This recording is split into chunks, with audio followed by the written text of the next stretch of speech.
Good evening, ladies and gentlemen, and welcome to the Wargaming.net League North America 2017 fall season. I am James Rockstar Grieve, joined alongside by Randall Brukill Holcomb. Hey. Today is Matchday 2, should be a good one. Absolutely. We've got one of the best matches you're going to get all season ready to go already. And then after that, well, a little bit of tell right there. We'll figure out a few things about F7 and about Quantum AM60s. Yeah, we'll get more in that in just a second. First, let's remind you guys about our social media. Make sure you guys follow us at Twitter at WGLNA and check us out on Facebook for the Facebook Live pre-show starting at 4:30 Pacific before every match day. And don't forget fantasytanks.com. On there, you can win a Type 59 every single day, Along with a whole lot of gold and a whole lot of other stuff, and just see how you rank versus all the other WGLNA fans out there playing fantasy. Yeah, Rox is notoriously pretty good at it. You always rank fairly high. There's a few that would disagree, but I've been up there. You do all right, so just watch out for Rockstar. He's the one to beat. Yeah, I wouldn't go that far, but... Oh, come on. Well, let's put the target on Ute because he's doing really bad right now. Anyways, guys, let's move on to tonight's matches. It's going to be Elevate versus Eclipse up first, a match that pretty much we look forward to all season long. And then we'll go on to F7 versus Aquatic M60s. Our offline matches tonight are going to be 07 versus Teal Team 6, followed by Dare Rising versus Top Tier. Yep, those will be matches that will bring you updates on scores, and we're also planning a little recaps later on in the season, so be looking out for those. We also release the replays as well. Yep, so we'll get all that to you guys as soon as we can. However, let's go ahead and focus on our first match. Yes. Eclipse is one team I really do want to talk about because we haven't seen them on the broadcast yet, and during the offseason, they made several roster changes. Looking at it, they picked up Positive from Ding from the EU, a very good player, and then also Germ from Elevate, the team they're playing tonight. Also, Elevate's previous caller until Wallhack stepped into the team. That's one thing to follow. Can he bring enough to Eclipse that they're going to be able to overcome Elevate? Historically, no, right? But it could be a once-in-a-year kind of a situation. Haha, see what you did there. Anyways, and now we move on to Elevate. It's going to be these guys back again. They showed us on Tuesday, excuse me, why they are such a dominant team. It just showed they haven't lost a step during the offseason, only making one roster change, bringing in Striker, who we already talked about in good detail on Tuesday. Other than that, the roster is unchanged, and they are still putting up the same numbers they did during last season. Yeah, so expectations are high for Elevate.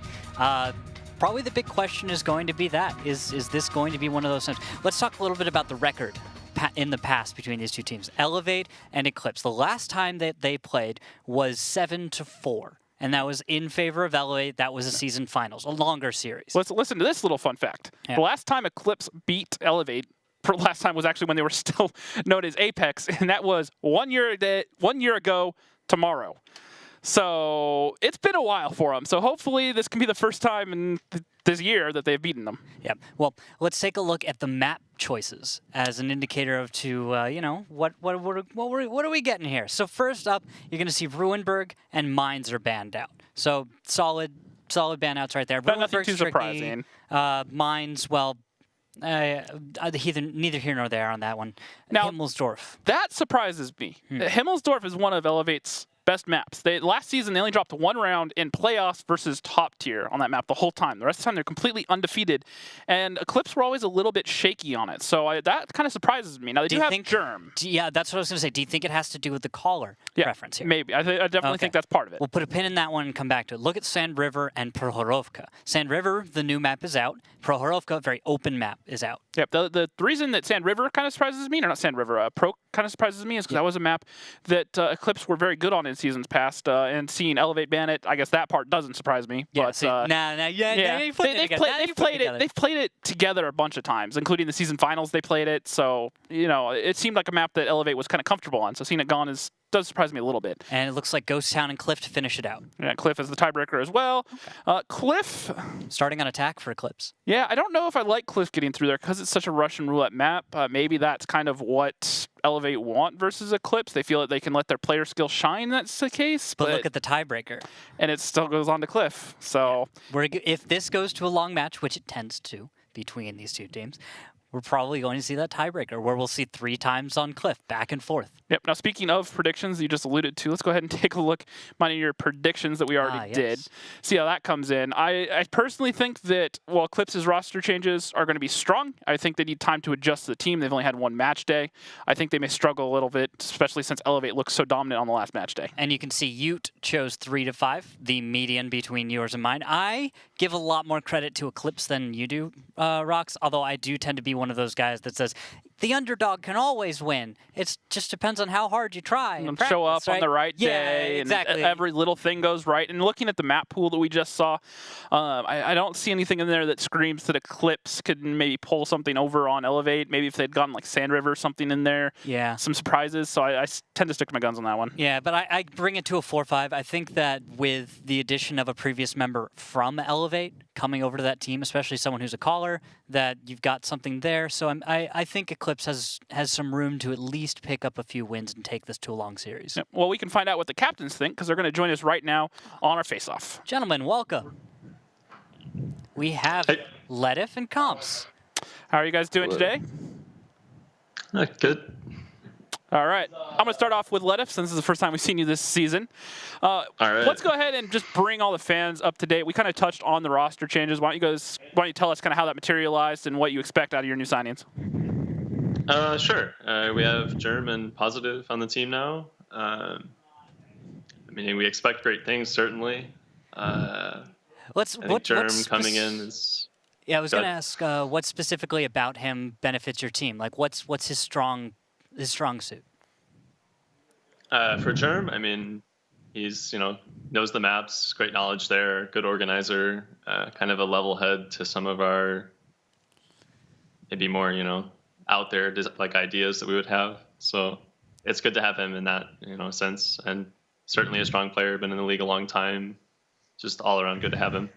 A lot of experience. All right. Yep. Now looking at you, Comps, we've kind of touched on a lot of those questions on Tuesday, so I'm going to go at a different route with this. You guys have pretty much been the dominant team in North America, unarguably, for the last year, basically, at this point.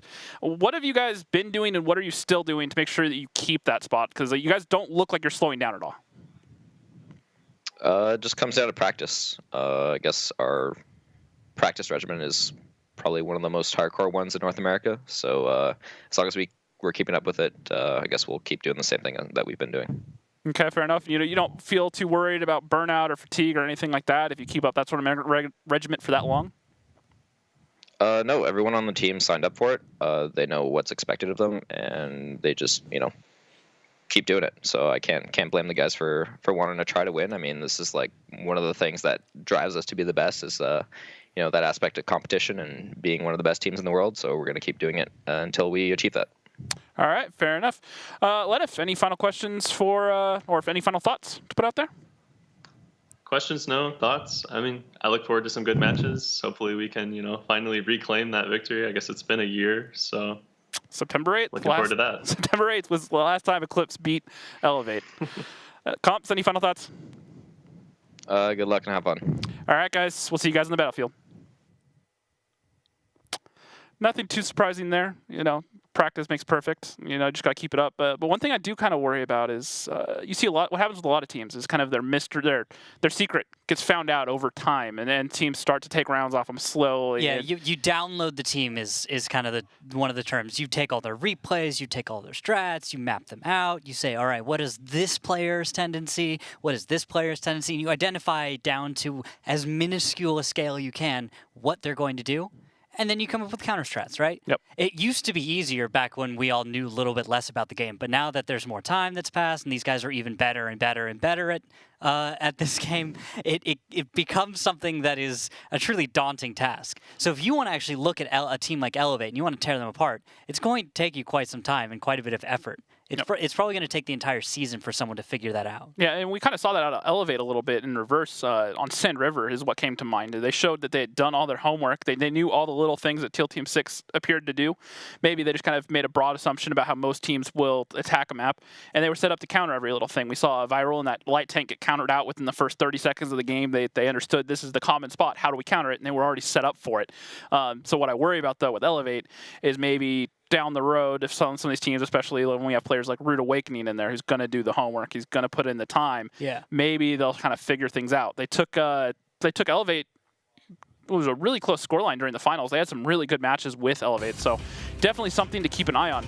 However, we are ready for our first match here. Lineups are coming in. This is during the 60-second countdown as these teams pick their tanks, and no surprise, we're going to see a lot of 5As and bat chats coming out here. It's a mirror matchup, Brox. You've got 3 bats on either side and 4 5As. So it could go anywhere. They could meet instantly, and this could be a brawl. This could be one of the slowest battles to start a season, or rather a match day. It could be anything. That's what you're looking at with a lineup like this. If the 5As tell me brawl, the bat chats say flex, so we'll have to see what they do. Now, the 5As are rather quick, especially for heavy tanks. You're probably going to see, like, if I was to throw out my guess, it's going to be we'll see the bats stick together in groups of 3 or maybe 2, and one guy kind of floating a little bit more, playing a kind of a scouty role. And we'll just see those 5As stick together. That's really what it's going to be. If we see anything different, well, that's where this gets, as you like to say, interesting. Yeah, absolutely. And it does appear that Brett and Canadian Impact are running rations on their bat chats, so that's definitely something to keep an eye on. As they are going towards the hill right now, kind of a weird split. And the 5As pushing up the 7 line there for the side of Eclipse. Elevate coming right towards the middle. We may see a brawl break out here pretty soon. Yeah, Wallhacks is on the run. Nice track shot by Positive. Dark Gut Zim jumping in. There, Wallhacks is down. Positive is behind some cover.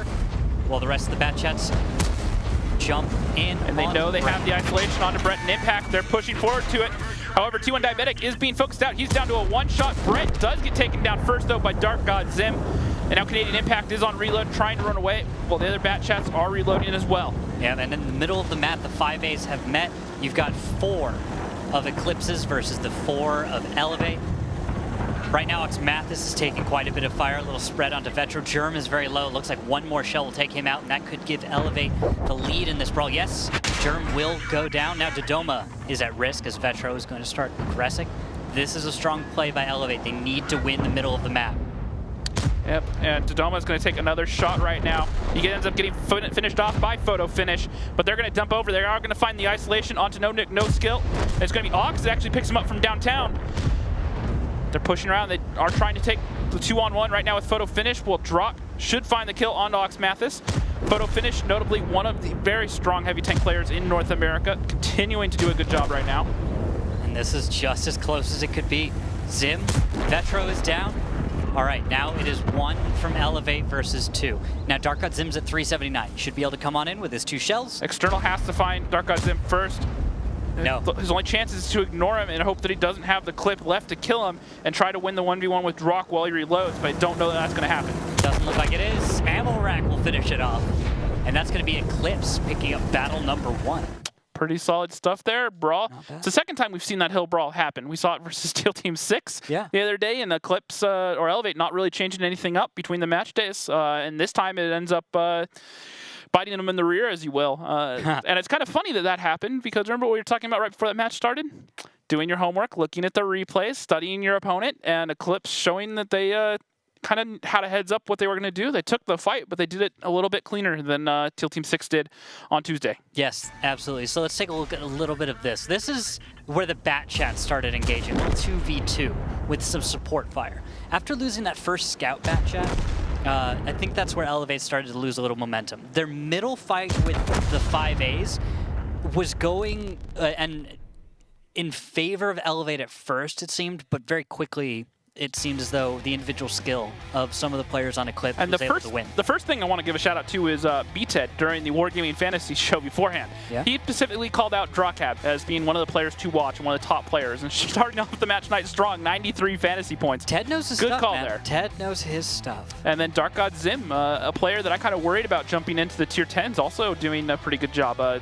So far, throughout his duration at Eclipse, he's been stuck down in the scout roles down at tier 8 and back in the day tier 6. So it is interesting seeing him jump up into the 10s. Yeah, we're actually almost ready to get into the next battle. The counter has even started at this point.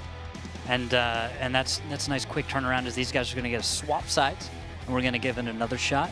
This time with, it looks like we're going to have, well, are we probably going to have the same lineups, you think? Or are we going to change this one up a bit? We're going to see a tank on broadcast for the first time. We didn't get to see it last match day. We've seen it in a few of the other regions, but this is going to be the first time that we're going to see it in NA.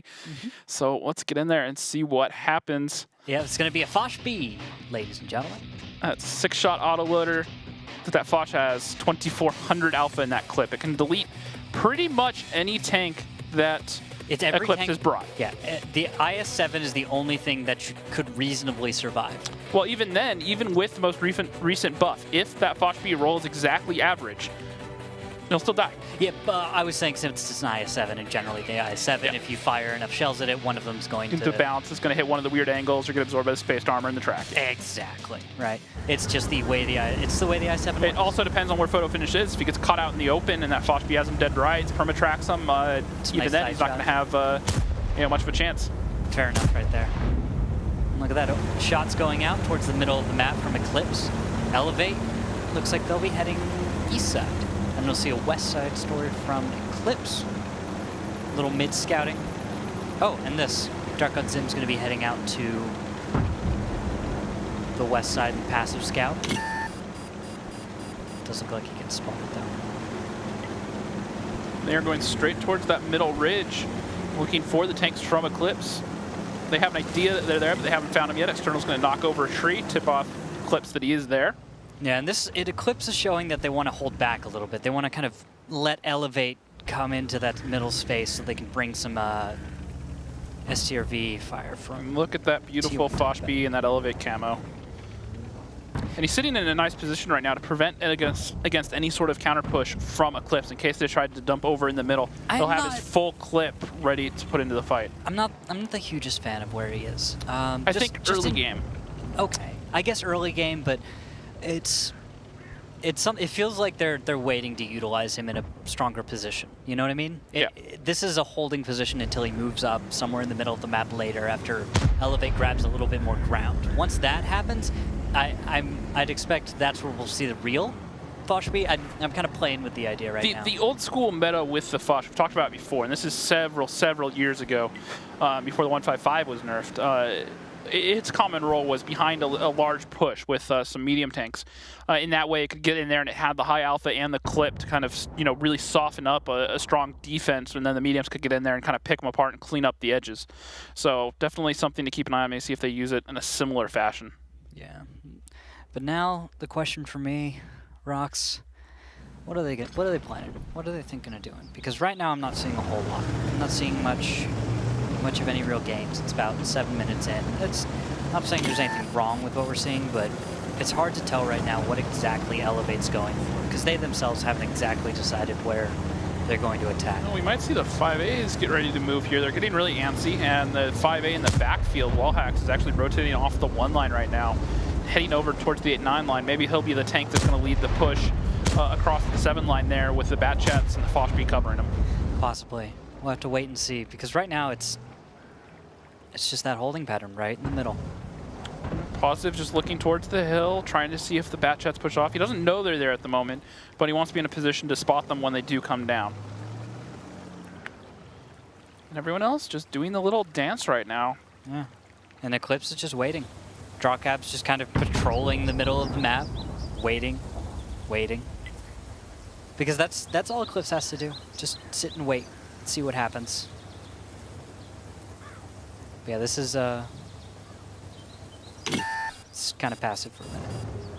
Yeah, now something to keep an eye on here is going to be that Bat Chat up in the north. He is chilling out up here. So Elevate, that is, have to make sure that they clear him out. So even if this 5A can come through here, get cap pressure, make sure this Bat Chat leaves, if they don't kill him, what'll happen is all these tanks for Eclipse can come through here and they can support anyone trying to push up getting to that Bat Chat. So unless they do it very quickly, they could have to bleed a lot of HP to get him down, and they can't touch that 2-cap reasonably with that Bat Chat up there. Yep, and now it looks like your call is going to be pretty accurate, as it looks like that Foch has moved up into about Fox 8. From that position, he's going to cover the mediums pushing forward. That's going to be down the 9-0 line on the east side of the map. And Elevate's going to be trying to take the east side and attack the 2-cap. It's really probably their strongest choice right now. Playing west side is a high toll, and this side, well, you could possibly cross over, maybe if they catch a bad shot.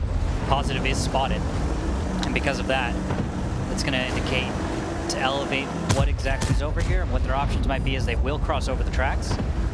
Well, bleeding 2 shots of damage, not the worst toll to pay. Nice shots by Vetro in the backfield. He's going to make Drawcap pay for getting across that open field without any real cover. Now, the one thing to keep an eye on with that Foch B is its side armor is pretty much non-existent, and frontally, especially at close range, it will struggle. So they need to try to do what they can to keep it kind of hidden in somewhere where it doesn't, where its lack of a turret won't get exposed. Well, here's the thing: is look at where the Foch B is going, and look at where Positive and Nonik are. Although, look, Positive is firing, Nonik is spotted, and because of that, the Foch is able to put some support fire on. So where I thought maybe the Foch was about to walk into a difficult position. And Brett ends up picking up Nonik as Nonik does take down Canadian Impact first. And now Wallhacks is going to go in on Positive. Tracks in midair. Nice shot. Turns attention to Drawcap. He knows that he's reloading. Wallhacks just trying to bully him around as best he can. However, Elevate are down on HP by about 3,000 right now. Yeah, they are. Their shot coming over. Drawcap is going to use his kit just so he can get onto Brett. Gets the kill. That's important. Kill the autoloader before it gets a chance to reload. Nicely played. What's going on over there? Positive was loaded, however, Wallhacks ended up picking it up. Vetro did take down that last tank for Eclipse. And now Vetro and Wallhacks are going to be in a good position to focus out photo finish and maybe get shots on Germ as well. So this isn't over yet for Elevate. It is a 4-on-4 right now, despite being down about 1,000 HP. Yeah, the advantages Elevate have right now are position. You've got tanks in just better support positions for each other. A lot of tanks from Eclipse right now are not where they want to be exactly, and because of that, they're not going to be able to provide that support fire, crossfires that they need, and there are some weak points right now that Elevate could take advantage of. Although look at that, Dark God Zim playing a great distraction against Oxmathis and Dodoma. I love the positioning out of T1 Diabetic right now. He's making it really hard for Elevate to decide to push one of these two sides. While Photo Finish was alone, he had that STRV in the background covering him, and he could have ended up taking down Vetro, who has to back off now, and we're going to see Dodo and Ox try to chase down Dark God Zim in that bat chat. Ooh, this is risky right here. They're taking a lot of damage for this. That allowed the S-Tank to get into position, allowed for Germ as well to get into position. That's going to be Oxmathis down. Dark God Zim able to escape. Nicely played. Vetro is actually going to shoot over Photo Finish and put the shot into Germ. And now they're trying to focus out to Doma as Wallhacks is trying to come to the rescue. That STRV sitting up against that building, using the cover. Dodo doing the same thing on the opposite. Just trying to slow things down and let Wallhacks get in here. Wallhacks is going to push around. He's going to try to find the shot onto that STRV. He ends up rolling a little bit low, but Dodo ends up finishing him off. And Elevate still in this 3-on-3 right now. In the northern part of the map, 140 against Photo Finish. Vetro's trying to do what he can, but he probably won't last much longer as he will go down. Nice kill right there by Photo Finish. Dodo did pick up Germ, and now it is a 2-on-1 with Dodo, the only one that left alive. He needs to try to pick off one of these tanks before Photo can get in here, and it looks like he's going to go forward right now and just try to take down Dark God Zim, who only has one shot left in his clip. Photo Finish racing to get to the fight. And he's going to decide, no, stay on the high ground. Notices Dark God go forward and will be able to get the ram kill. And he's not stuck on top. There we go, Photo Finish still alive. This is not over yet. Dodo still alive on 556 HP. And Dodoma climbs 2 minutes. Photo Finish doesn't have to do anything, and he knows that he's running away right now. It's going to be up to Dodoma to try to have to press right now. Time. He shouldn't have time to cap anymore at this point.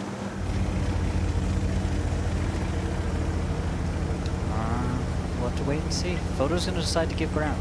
It's a good play. And Elevate's going to have to hunt him down. Now remember, this 5A that Dodoma has does have a nice alpha on it, 490, so... Also notice 100 seconds on cap means cap's impossible now. If he got 2 high rolls, he could theoretically kill him in 2 shots, I believe, but that would be 2 very, very high rolls back-to-back, which is statistically unlikely. Agreed here. This one should go to Photo. He is in an IS-7, one of his best tanks. Dodoma's good. Dodoma doesn't even know where he is. He doesn't know he's in that fold. He's looking around. He's looking in the south where he was last spotted. Now, he might stumble across him by mistake here in a second, or he could just drive right by him. He probably will. It looks like it. Photo knows what's up. He understands it's one of the best positions to be in.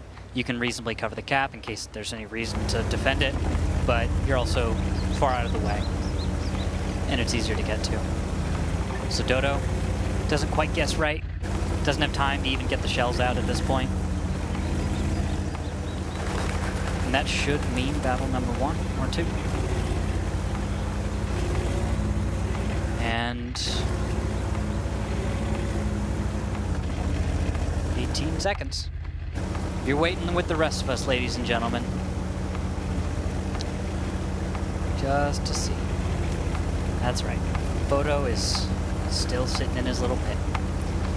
It's probably one of the most frustrating ways to lose when you're Elevate right now, because you know it's over. You know you can't find him. You're hoping, but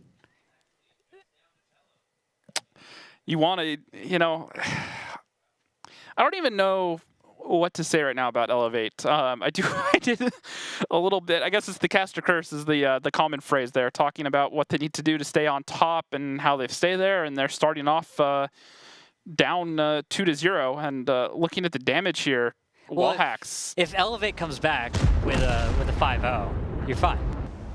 Yeah, and overall, I like what Elevate was going for, trying to find the isolations.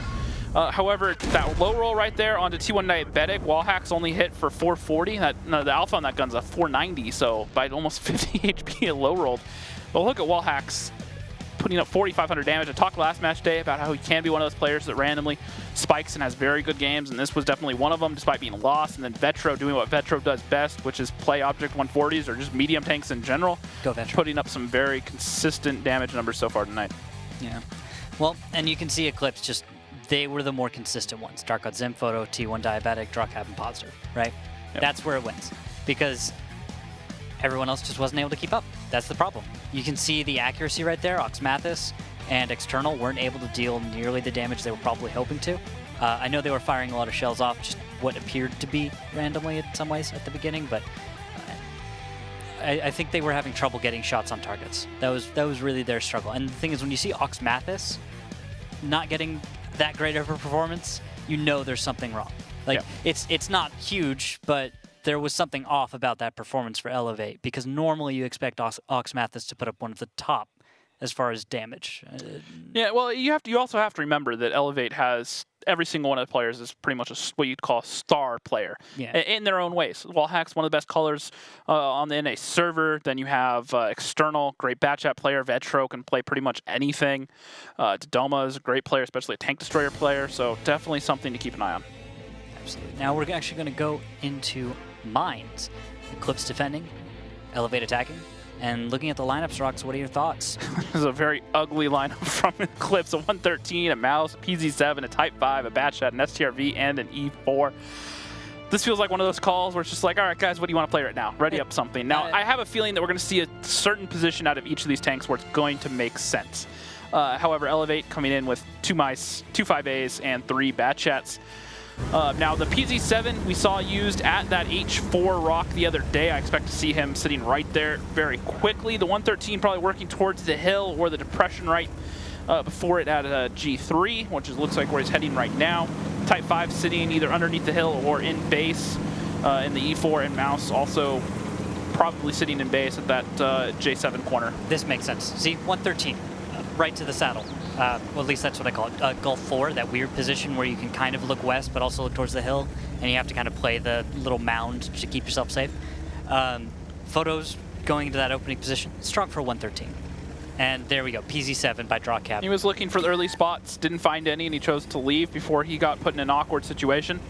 That spot that you were just talking about, not a spot you want to be in late game because of the one-line pressure and the shots from the hill. However, I could see it working simply because of how many guns Eclipse have focused on that one line. If you look at it, the E4 has shots. If he turns around, he can shoot that one line cross. The Sturv, the Batchat, the PZ7, and even the Type 5. So they could, in theory, have him back off and sit there and just stare towards the one line and have his back covered from the hill and have enough fire support to keep him alive in that position. Still not an ideal position, but it could work.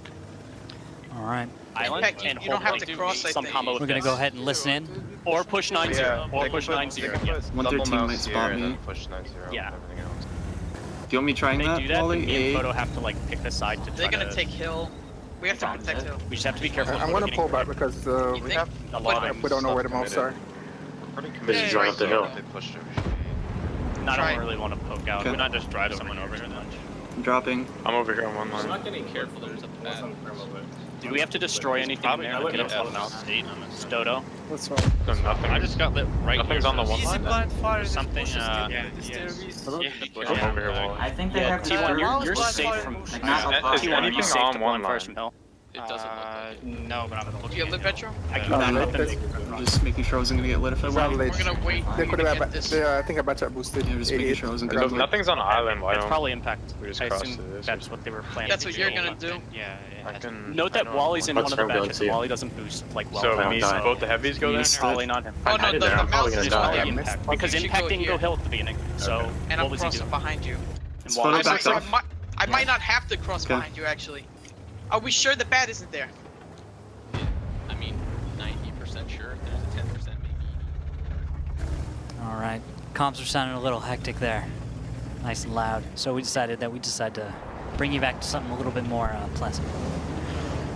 And it looks like Eclipse just holding firm right now. Pretty solid position. PZ7 right in the spot where we thought he would be.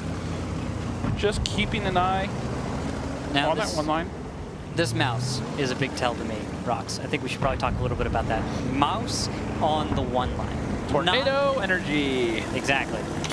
Like we've seen strats like this before, and they usually involve a mouse across the open in what is normally considered something. Well, the mouse, insane. the mice doing what mice do best. Hey, I'm a big tank with lots of armor. Shoot me, shoot me, shoot me. I'm a barn with tracks. More or less, yeah. That's pretty much what it is. Although he's taking way more damage than Tornado Rox did trying to get to this position. Well, because if you look at how this is set up, Eclipse have 5 guns staring at this lane right now. So the reason it worked for Tornado Rox is because of how the defense was set up. They weren't ready to punish a mouse making this exact pass. Nice shot, external tracked in the open. That might actually mean he takes another. No, he's going to get safely to cover. And that's going to be 3 tanks, Rox. 3 tanks secure into the southwest with a mouse actually going to be able to make it across. Yes, he will. He'll get across. He paid a pretty decent toll, but you do have to remember that the mouse has 3,000 HP, and that's part of the reason you bring it is to... He now has equivalent health to a bat chat that started fresh.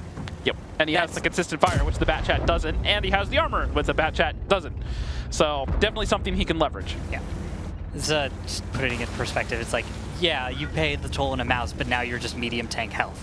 It's amazing. Although that S tank from T1 Diabetic, that's a lot of damage he's taken. So actually, at the end of this, Elevate's doing amazingly. Yep. They've got a weak point that they can pressure, and from there they can actually take apart the rest of Eclipse's positions. And this PZ7 showing why it's such a difficult tank to kill. So many tanks, the lower plate is the weak spot where you want to shoot. And while it is a weak spot on that tank, weak is a relative term to the rest of the armor, and it is still giving External a lot of trouble, even with the heat shells that 5A has. I'm almost wondering if, I'm like, Dragab, are you even trying hard enough to angle? Because External does pick up the kill though, so that is a takedown. Very methodical out of Elevate. They're up by about 2,000 HP for the first time tonight. yeah, if you pay attention to on screen right now, External is showing you the position to take out that weird little spot that we saw the PZ7 that he kind of put himself in. There's just about 2 angles that reasonably work for countering or taking out. And one more shell from External might take down Positive, but it's going to go over some. There it goes. All right, yeah, slowly but surely Elevate should be picking apart Eclipse's position. You see the focus going on to Exo. Germ being focused out right now. It almost should put a shot into him in just a second, and Wallhacks and Impact are going to push around in Bat Chats and try to focus out Dark God Zim, who appears to be reloading. They're going to chase him down like sharks that smell blood in the water. Oh, and look at that. Photo finishes all the way on the east side of the map and didn't take much damage until just now. And it looks like Elevate just woke up. Went, hey guys, we're here now. Sorry about the first map, but we are ready to go. They just wanted to make your prediction correct. Give them the 2 rounds so my 5-2 scoreline can be correct. Yeah, and then just watch me cry, because I'm going to be very, very wrong. You see, that's their plan. I'll take your word for it. Thank you, Ward. Okay. We'll have to see. I mean, the defense there, what I kind of feel happened there was Eclipse may have seen, a strat that someone else had been running and maybe not fully understood all the ins and the outs of it because that PZ7 got isolated very early, or maybe it was just that Wallhacks and Elevate did their homework. No, I think Elevate played a strong strat. They put the mouse across the open. They pushed through. Members of Eclipse took damage where they didn't need to. Because look at where we are in the replay right now. Look at where T1 Diabetic's health is. He's in a tank destroyer, and he's so low at that point in the game that that's a pressure point. That's something you can push and it'll just kind of fall over. And where exactly T1 was crucial to holding the west side of the map. So I think if we were to kind of, looking back, knocked over the first domino. Yeah, exactly. But the thing is, that domino was already ready to go instantly. Like he was already primed to be overtaken seconds after that west side push. Yep, and Ox doing 4,200 damage and 3 kills, very strong showing there. And everything, nothing else too surprising. So it looks like Germ only able to get off a couple shots there in that Type 5. Now, we do have the updated map picks. Ones we showed earlier were actually incorrect. Our apologies for that one. But the correct map picks are coming in here. Himmelsdorf and Nuremberg banned. Yep. First picks, we know the first one was Proc and the second one was Mines. Then the next two bans were going to be Ghost Town and Cliff. Yep. Followed up by Murovanka and Sand River. So we will see Sand River tonight, which I do kind of like that. We'll have to see what else Elevate has prepared. Yep. Murovanka, map that Eclipse have always been pretty strong on as well. Yeah, I feel like both teams have had enough of a presence on that map that, just like everything else, it comes very much down to the strats that they pick. Well, I do remember the last time they played during the regular season, one of the matches was decided on Murovanka, and it came down to a one-shot tank being blocked, and it ended up being Elevate that actually drew out the clock with the, as time expired. So it was a very, very close game to decide that series. So now that you mention it, actually, I'm going to have to look back, but I do remember a number of matches or battles going to time between Elevate and Eclipse. Yeah, very, very slow, methodical mind games. However, we move on to battle number 4. Tank lineups coming in, an IS-7, a Mouse, a 5A, 2 Bat Chats, a TVP, and a T100. Elevate, Type 5, 2 5As, a Bat Chat, 2 E4s, and a T100 of their own. Okay. A little scouty on this time. Not exactly sure if Why a T100 over so many other choices?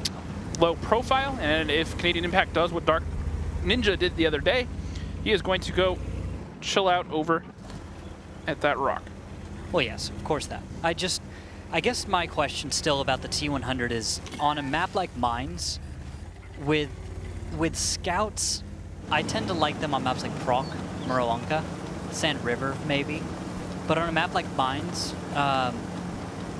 oh, okay. Never mind. I take everything back because they're actually employing it in a way that I didn't immediately predict. So this is a fun route. Canadian Impact is showing us if you just rush very early on, you can get into a decent position. From here, Canadian isn't actually going to be able to use camo very effectively. It's going to be about proximity. If he gets close enough to the Positive, enemy. getting caught out. He's down to 272. And Canadian Impact picks up the kill. Nicely done. Nicely done. That's a strong pickup. You've just taken out one of the most mobile tanks of your opponent's team. Yeah, it wasn't the T100, but I think that's a little bit more valuable in some senses because the damage potential. Now, if you can get Canadian out of this position, or you can maybe shift him back a little bit, that's going to be a strong play. Because otherwise, Eclipse may decide to counter and just put something in the right angles here and there, and counter out Canadian Impact. But Wallhack's got a nice shot there on Dark God Zim as he tried to cross to get over here to the one line, and so now they know that T100 is over here. Yeah, pay the toll. So this is going in the way of Elevate right now. This is nice. This is very good for them. They're going to be comfortable, and they're going to sit Canadian. Look at where he is now. Passive in a bush. Able to move up. From here, he's going to be able to spot everything that kind of comes up and over the lip in front of him. Although it looks like he's going to back out. What else is going on? Has Eclipse moved anything else at a noticeable distance? No, Eclipse are kind of in an awkward position right now where it's kind of hard for them to really make a decisive play, and Elevate are running this defense very, very well right now. Yeah, I think that opening move probably set them back. We'll see. Although, there we go. Canadians decided to get out. Don't want to stick around for too long and get your position countered. Yeah, so he's going to leave. it looks like he's going to come up towards the backfield, maybe just be a passive scout in the backfield or rotate over towards the 8-9 line. It's also the safest way out. Yeah, we are going to see the 5A come over into this area. Here's my guess.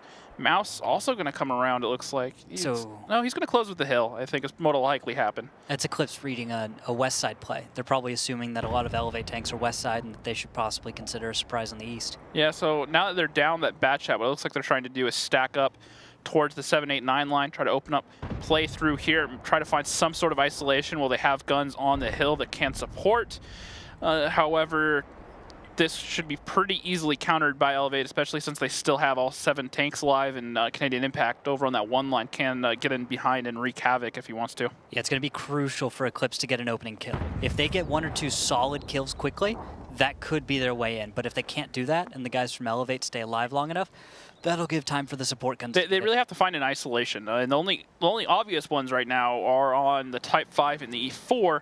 But the problem is all the positions that Elevate are in positions where they can very quickly turn and have their guns to support. That E4 sitting down at K4, it looks like, along with the bat chat. Those could easily support the E4 at J8 just by turning real quickly, maybe moving a few feet up in.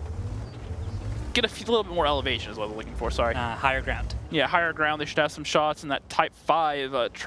If they get into the buildings at G8 is something we've seen a lot. We saw it earlier on the EU region. Trying to get into those buildings, maybe find the isolation on the Type 5 along with a tank over the middle. Maybe the IS-7 could be used in that role. Get behind the rock at F4. Try to find, a pincer onto that Type 5, give them nowhere to go. Yeah, but that'll take a minute or two. It'll take too long. They're down a tank. They're going to bleed a lot of HP to make that happen, and since they bled that bat chat so early, I don't know that they can really pull that off. On top of that, they've taken damage and the enemy hasn't. Everything's untouched on Elevate side. So it's going to be a bold play. Right now we see EXO moving up. I think this is the big tell.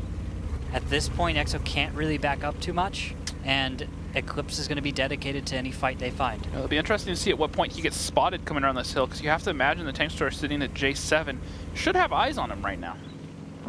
But there's the... and there we go. There we go. There's a few trees that kind of block the camo and make it hard to spot him, yeah. They kind of set an invisible wall. It is a mouse, though. Not that is a spawn. He needs another E4 shell. EXO just bleeding HP left and right. And he just keeps going. EXO can't stop. IS-7 on the other side hasn't quite moved up yet, and EXO was almost down. One more shell will finish him off. And Elevate just showed how to delete a mouse in less than 20 seconds as he's going to go down to external.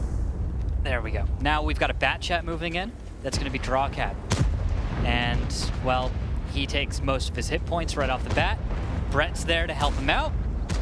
And there we go. There's another one down. The Doma showed up with his boomstick and said, "Not today, Drock." 750 alpha. Apparently he didn't learn his lesson after watching EXO take some HP.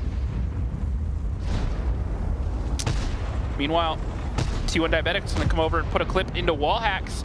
However, he's not going to have enough in his clip to finish him off, and Wallhacks should be fine. Maybe even looking for a return shot on to T1 Diabetic, as Anime Lord Brett does pick up Germ. There we go. Photos down. T1's left alone.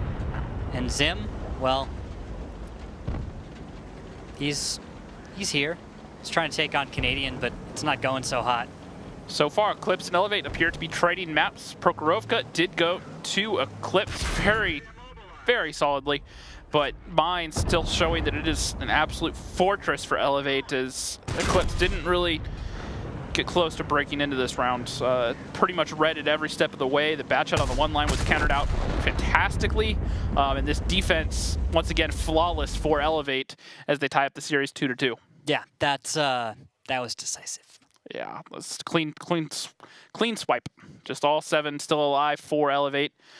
They know what they're doing. Eclipse didn't have a chance. They just ran straight in. Yeah, they tried, and poor EXO didn't even. I mean, he fired 4 times, but a lot of that was blind fire early on. Didn't really get any connections. So it's not necessarily his fault he didn't hit anything, but at the same time, like, he wasn't able to do any damage, and he bled all 3,000 HP. Now, whether that was the design of the strat is another thing to think about. But that is a result of many things. That is a result of the strategy starting to fall apart. Going catastrophically wrong? Yeah. Not just fall apart? You got countered early on. You got one of your tier 10s just knocked out instantly. And on top of it, it wasn't your T100 LT that you weren't expecting to live that long if something like that happens, right? lose the T100 LT, maybe you're okay. Maybe you can come back. You've got damage, right? But you lost a Batchat. And because of that, you didn't have the burst fire. Didn't have the burst, you didn't have the flexibility. You know, remember the Batchat, they only brought 2 of them. So that was some flexibility that they were counting on. As Brett does 3,000 damage almost, 2 kills, 90 fantasy points. Canadian Impact having a very strong showing in that T100. 2,500 and 100 fantasy points. Dodo, 40 fantasy points. Ox only getting 1,500 that game, 30 fantasy points.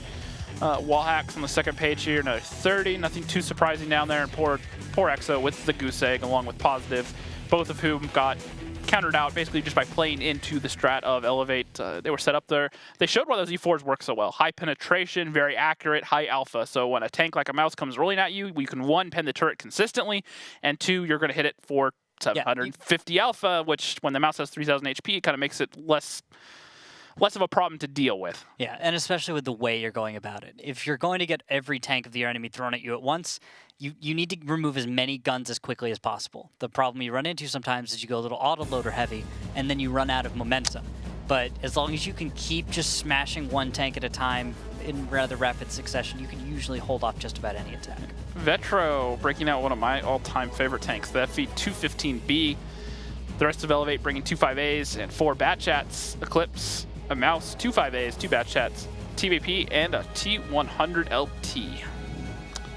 So breaking out the scout tank, it is going to be Eclipse on offense. T100 can be used in a number of roles, including on cap over the 2 cap. High camo value, can kind of sit there passively unspotted. Be very hard to kill, not to mention it's a very small target, so it is going to be rather hard to blind fire, even as good as Elevate are at it. Yeah, what I like about it is the profile on this map. Because there's positions off into the southeast, you know what I'm talking about, where you'll play a scout. And, okay, actually, first things first, Batchat's grouping up in the west, but at the same time, 1 mouse is going all the way to the west, and everything else from Eclipse is east side. And there we go, Exo taking fire, Germ taking fire, External's taking a little bit of damage as well. Okay, a little back and forth from both And look teams. at this push coming out from Elevate. They're clearing. They're going to go try to kill that mouse right now. And Drock is in trouble. That he is. 3-on-1. This is not a good place to be for the mouse. But the nice part here is that there's a lot of ammo that's about to be wasted into Drock. Yep. Now that Drock has gone down, and it's actually going to go down at the expense of Dodoma. But now, here's the thing to watch, is the counter push from Eclipse. Can they capitalize on these tanks from Elevate being out of ammo as they run away and reload right now? Consistent fire tanks like the 5A closing as fast as they can. TVP of T1 Diabetic also trying to close.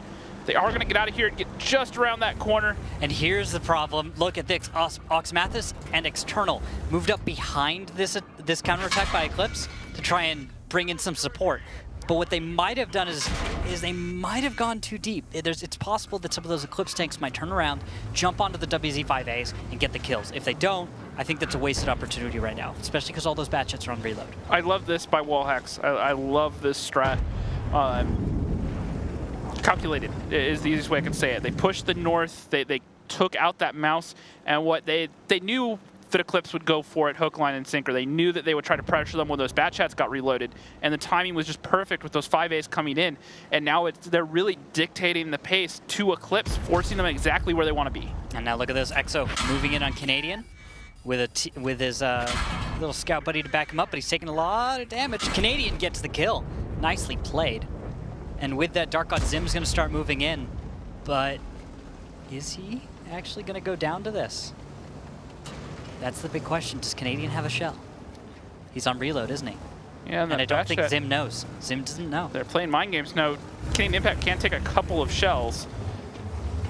And the mind game being played perfectly by Canadian Impact. This is something that a lot of auto players, just in general, not just in League, but just in the game of World of Tanks, that they make this mistake where they posture in a way that says, hey, I'm reloading. Whether it's by turning their tank and running away, or whatnot, or just staring at your opponent in the open, and he's kind of playing that edge, like, I don't want to peek you right now until I'm loaded, and then just takes him down 30 seconds later once he has a fresh clip. And while we've been watching this little 1v1 go on, Elevate has been playing just little 1v1 games everywhere, and they're coming out way ahead. You may have noticed already by the damage.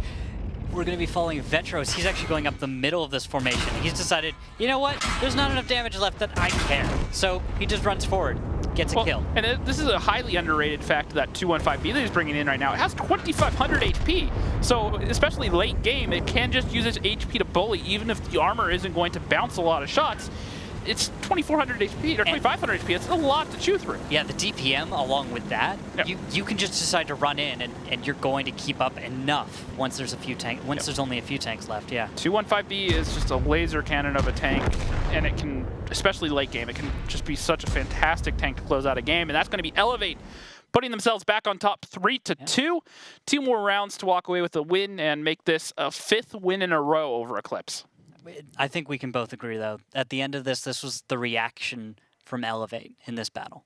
Like, that was all it was. The opening strat had a little bit of something cheeky going on with the bat chats. You saw it. But I think we can both agree that the decision to go all the way around to the north and just jump on a mouse was the right one. I think it was a solid read from Wallhex, understanding this mouse is up here. The others probably aren't in a position to support, not quickly. They're probably off over on the 8-9 line. And even as Eclipse kind of responded to it, he ended up taking 3 bat chats, having to dump all their clip into him to kill him, and then they drove away. But the problem was that was exactly what Elevate wanted. They wanted them to chase, and they had Eclipse make the knee-jerk reaction of coming back to try to counter push instead of just giving up and assuming that mouse was dead. You always want to try to trade something out. When you're going to lose a tank, you want to try to take a tank out in return, or multiple tanks, and they were trying to get a little bit more greedy. They did trade to Doma, so it was a 1-for-1 trade. But whatever at that point. Yeah, at that point, I mean, you kind of have to weigh things, whether it's going to be, is just taking one batch out enough, or should we chase? Eclipse chose to chase and ended up costing them. So definitely, something to keep an eye on in the future. I think the only criticism about that chasing that Eclipse did is I think they should have done it they could have read the battlefield a little bit differently and made a different decision, which is kill the heavies. Yep. I think they could have gotten away with killing Ox and Exo. Impact and T1 Diabetic both having very strong showings, 3K plus. On the second page, Positive just having another rough night so far. Not really able to get into the fight. Dark God Zim also losing that 1v1 early. That 1v1 by Canadian Impact, as I was talking about autoloaders, that was played pretty much perfectly. We do have a timeout coming in here for, let's see here, who was that? Eclipse. Ended, yeah, timeout just ended, so we'll be another minute before the battle gets underway. But, I did want to touch on that again. That 1v1 I was talking about, I didn't get finished. Posturing in an autoloader is very important, especially when you're out. If you know that if your opponent hasn't had a chance to count shells, so say you fire 2 in a different battle and then you come in and you only have 3, your opponent doesn't know that. They don't know whether or not you've reloaded or whatnot. So kind of posturing, saying, hey, I still have shells, can tie up a tank, and he did that to Dark God Zim. The problem is that you can't, if you peek too long and you let him know, hey, I'm not loaded. I could have taken the shot, but I didn't. So he didn't ever put himself in that position. He kind of played chicken, and it kind of made Dark God Zim keep guessing for just long enough for him to reload. Yeah, because probably to those guys, it looked like he might have had a shell, or he's trying to bait me so someone else can get a shot, right? Yep. Because if you're looking at that position, you're looking at 2 possibilities. He either has shells, or he's got a battle buddy waiting for me to come around the corner. Yep. And the second one, the latter of those options, is even scarier than if he has shells, because at least he's fired a few times. It's a very subtle thing, but it was just done so beautifully by Impact. I just, I know I keep going on about it. No, I see beautiful. where you're coming from, dude. It was a nice play. Yeah. It's hard to kind of appreciate some of those really brilliant plays when they happen, because they always look so smooth and so just easy. Everything comes very naturally when you've figured that out. And we are on to battle number 6 now, as Eclipse trail for the first time tonight. 2 5As, 3 bat chats, an M48 Patton, and a T100 coming out for Eclipse. Elevate an IS-7, a 5A, 4 bat chats, and an STRV. All right. So what does this lineup out of Eclipse say to you?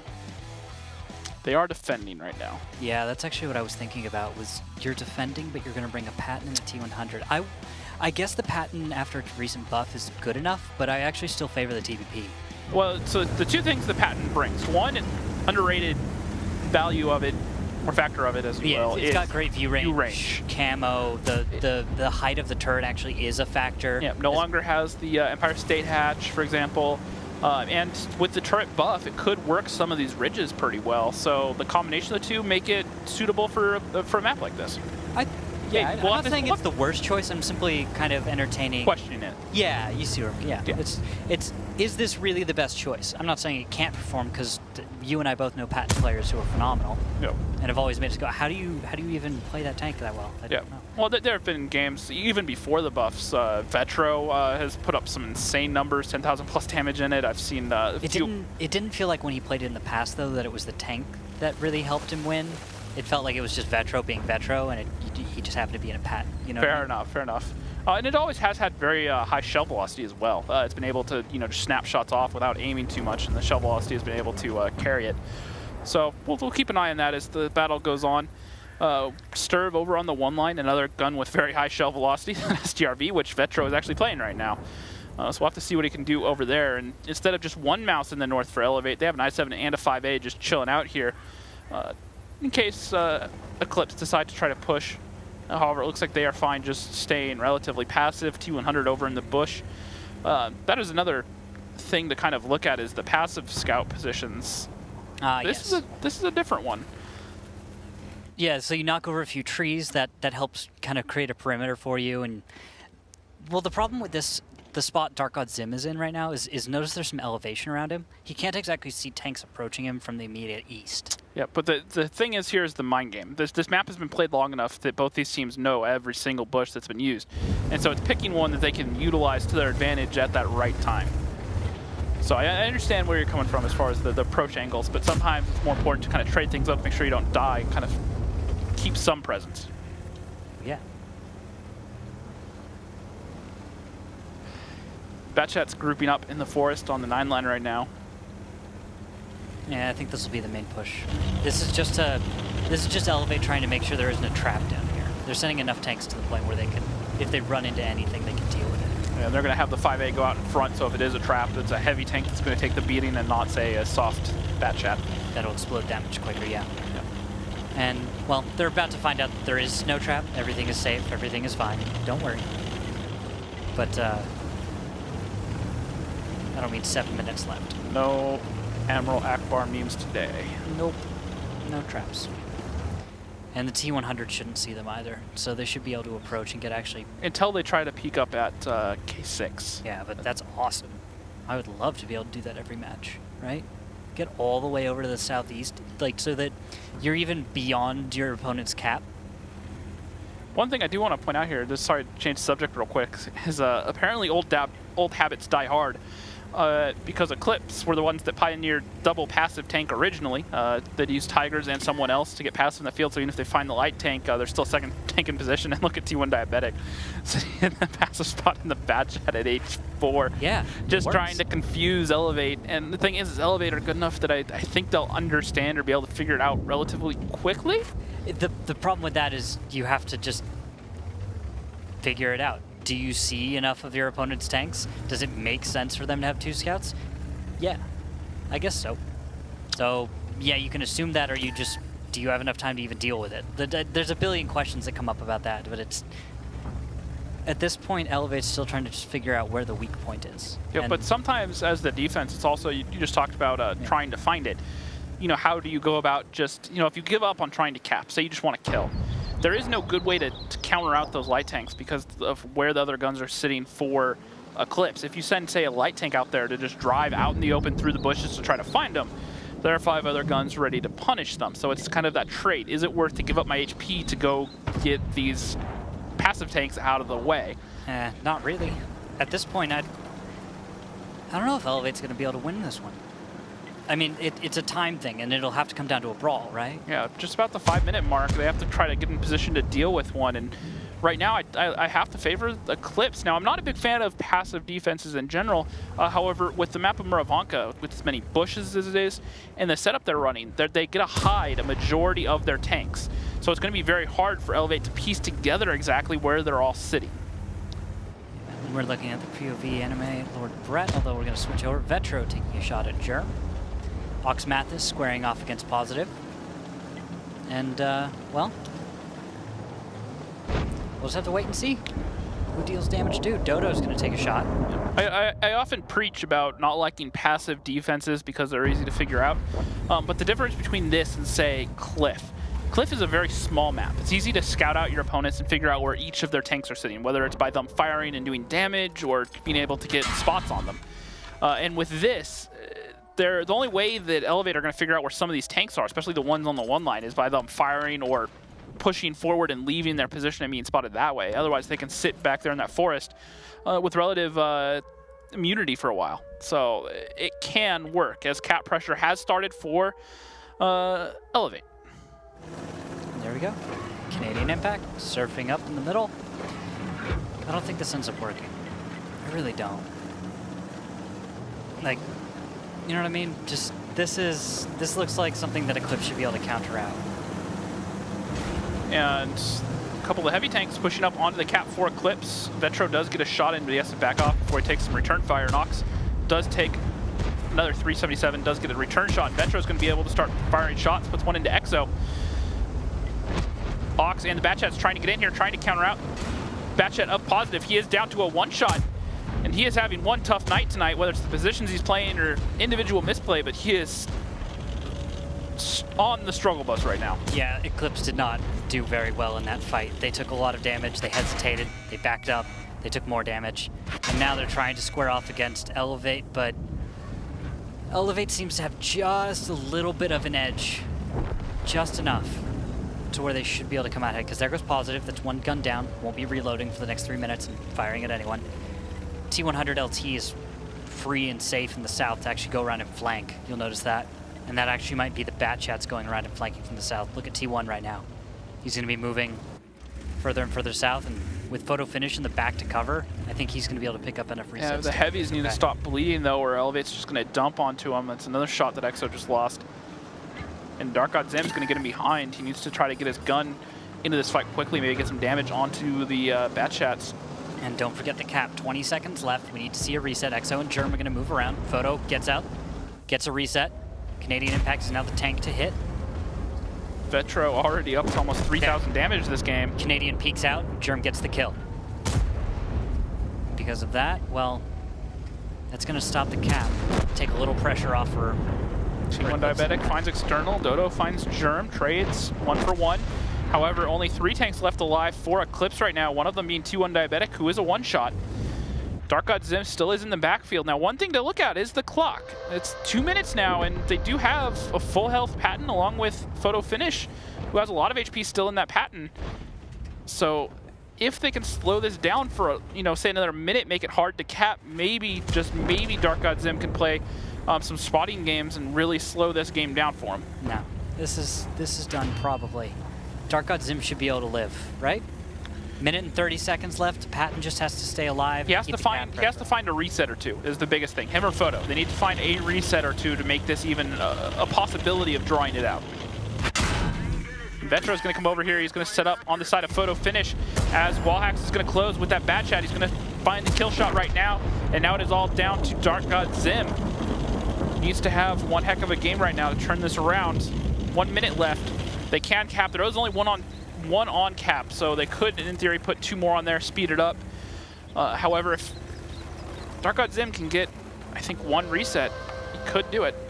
Yep, he just has to get in close enough. He's got the view, but 5 seconds. He needs to find the shot. Brett is the only one that he has it. He snaps the shot off, misses. 4 seconds, and that will be a win for Elevate, extending their lead to 4-2. And we are going to go on to Sand River to decide the series. Well, your prediction is becoming true. Yeah, it's a little bit of luck there, but I feared for a second that I was going to be like completely wrong the way that Eclipse started the series off. Those games on Proc, it really looked like Elevate were caught sleeping a little bit. Maybe they showed too much of their hand on Tuesday versus Teal Team 6, and Eclipse kind of countered it. I felt like Eclipse just did a good job the first 2 battles, and I agree that it was just kind of a little bit off-putting because of how, I guess, they were good wins, right? They weren't they weren't flukes, it felt like. Yeah, they were solid, decisive wins. But Mines was decisive. Elevate complete flip though, and who was being decisive. Yeah, they had control.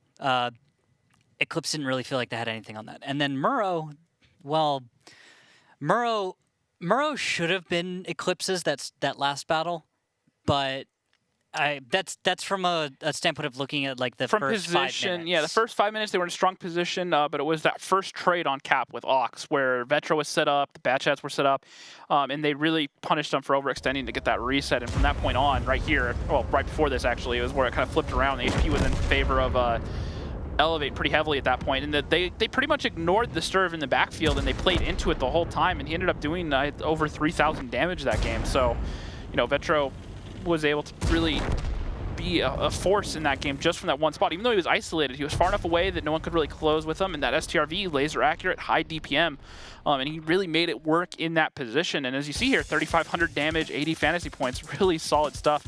Positive kind of redeeming himself for some of the earlier games, 2,800 damage, 68 fantasy points. Dark God Zim having a decent game in the light tank, but at the end of the day, they just bled so much HP trying to get those resets that it didn't really matter. There's only so much you can do. And overall, though, I do have to like the play there out of Elevate. Very, very decisive, calculated. I think it was Brett in the 5A was a little bit isolated in the south. That could have worked against them. However, they made it work for him in the long run, got him into the fight quickly enough. Elevate's got it figured out. They can improvise. Yeah, exactly. Yeah. That's a good way to put it. They improvise very well. That's something this team has always done well. And looking at the lineups, Rocks, we've got 3 Batchats, some 5As, and I7, 113 for the side of Eclipse.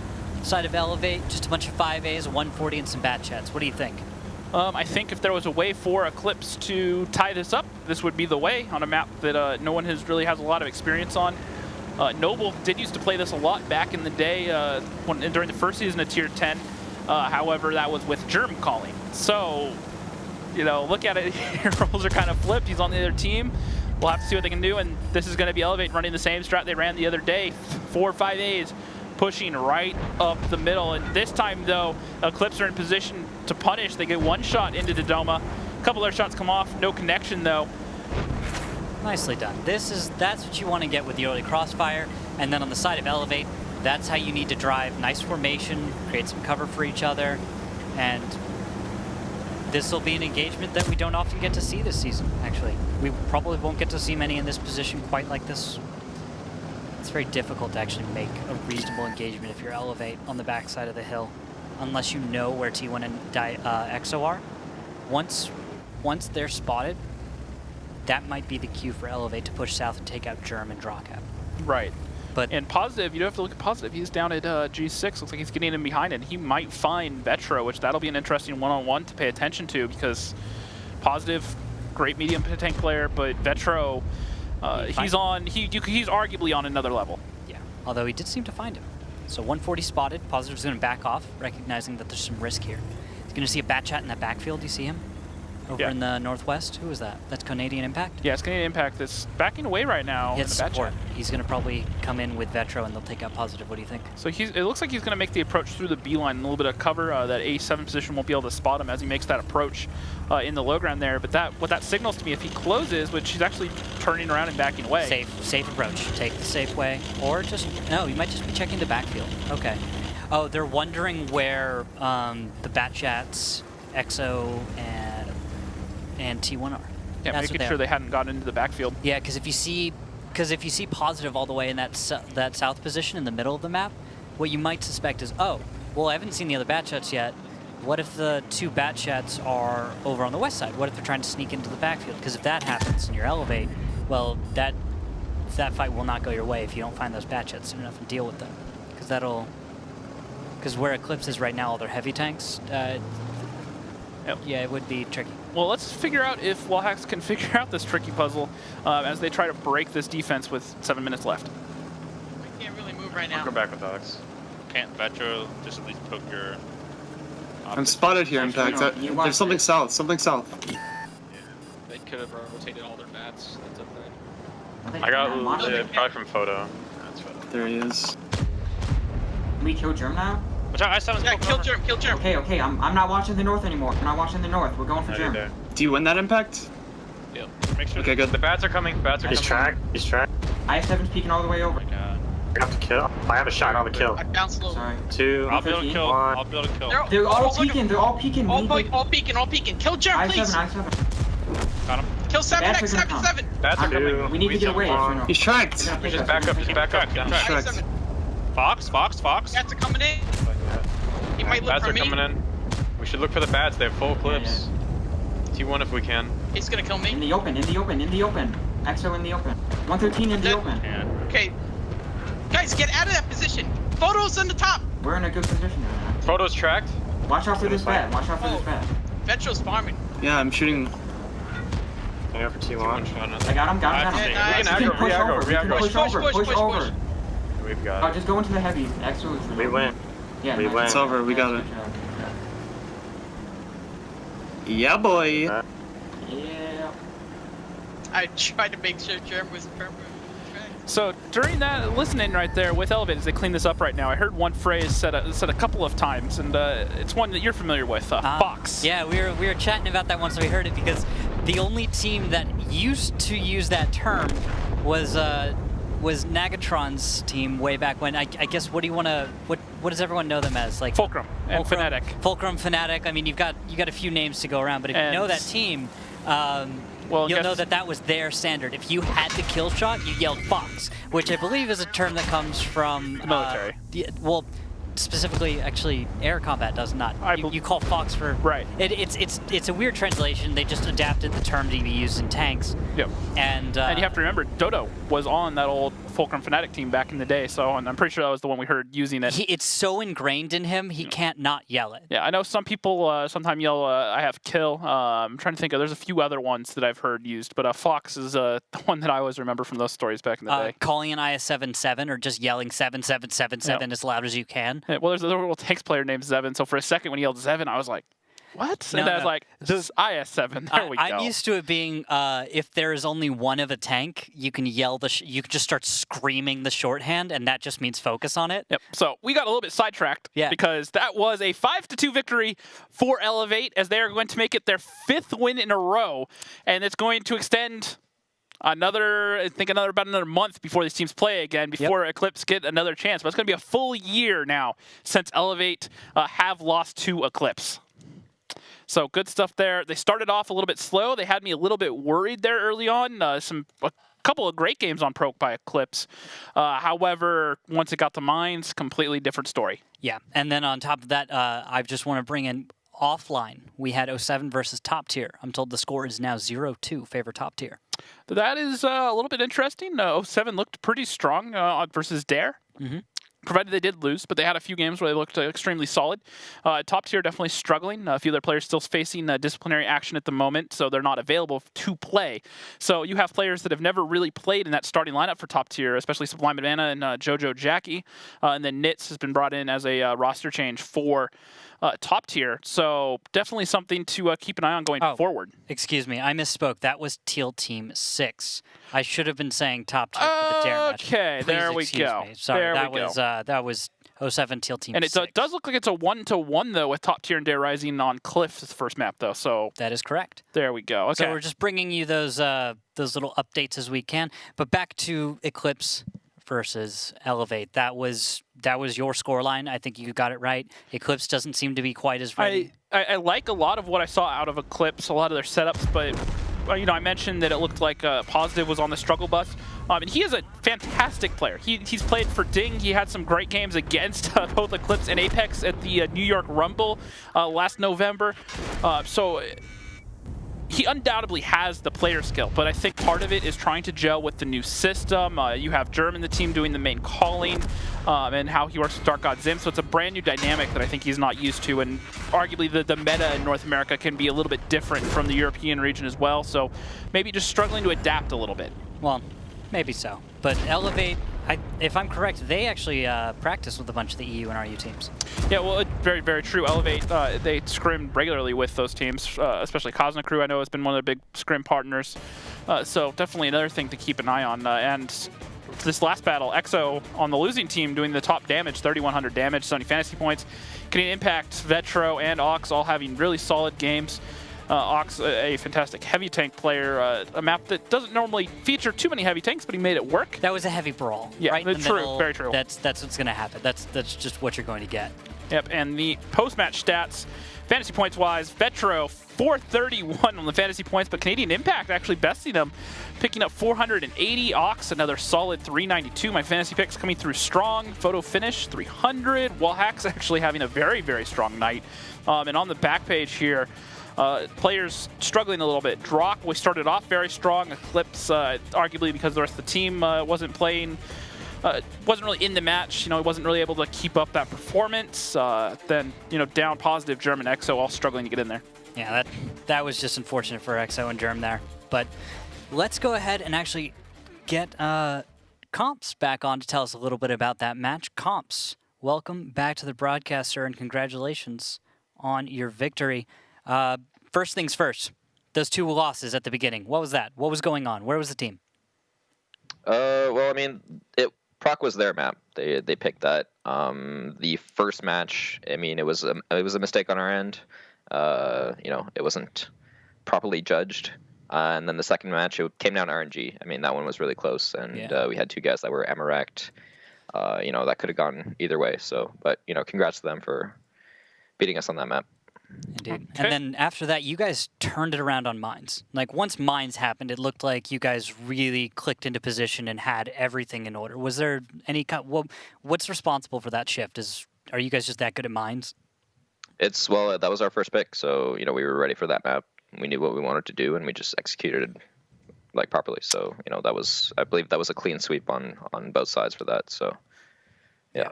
Okay, and then the last map, Sand River, you know, a map that we haven't seen too much because it hasn't really been in League since, you know, over a year ago, and now we're seeing it back. But you guys already look quite at home on that map. Have you guys been practicing a lot on that, or is it just Wallhacks having a lot of strats from back in the day, or what's that a combination of? We've been practicing a lot of European and Russian teams on that map, so we're sort of getting like I guess more of like a Russian meta feel on it. And yeah, so far it's worked. I believe, you know, we won today, won yesterday versus not yesterday, Tuesday versus Teal Team 6. So, you know, so far so good. All right. Any final thoughts? No. Hope you guys enjoyed the match, and I'll see you guys next week. See you next week. Thank you very much, Comps. All right, guys. Any final thoughts before we get ready for our next match? No, that was just good play by Elevate. I guess they'll have to wait another year. Yep. So up next, guys, we are going to have F7 versus Aquatic M60, so don't go anywhere. We'll be right back.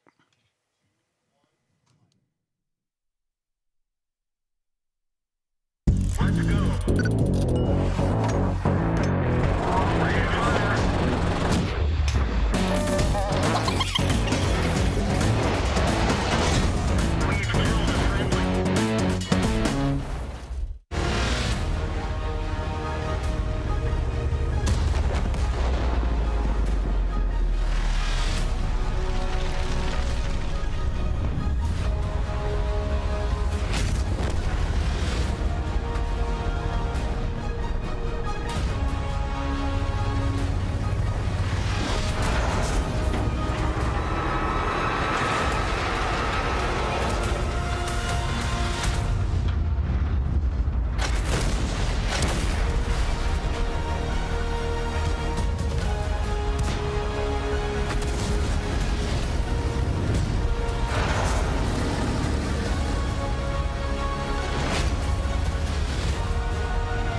Welcome back, ladies and gentlemen. We just watched Elevate take down Eclipse in a very dominant fashion. Started off a little bit slow, but then they turned it on 5-0. Followed 5 rounds in a row after that anyways, and continued their utter dominance of the league. And now we get to watch one of the new boys, F7, get a take on Aquatic M60s, one of the veterans of the league. And you can tell us all about your thoughts on social media at WGLNA. And of course, use hashtag WGLNA. As well as the Facebook Live pre-show. Check it out, 4:30 Pacific, before every match day. You can ask us all your fantasy questions if you have anything you want to know, players starting, not starting, who you should put in your starting lineup, all that sort of stuff. We're more than happy to help, or just questions about the league in general.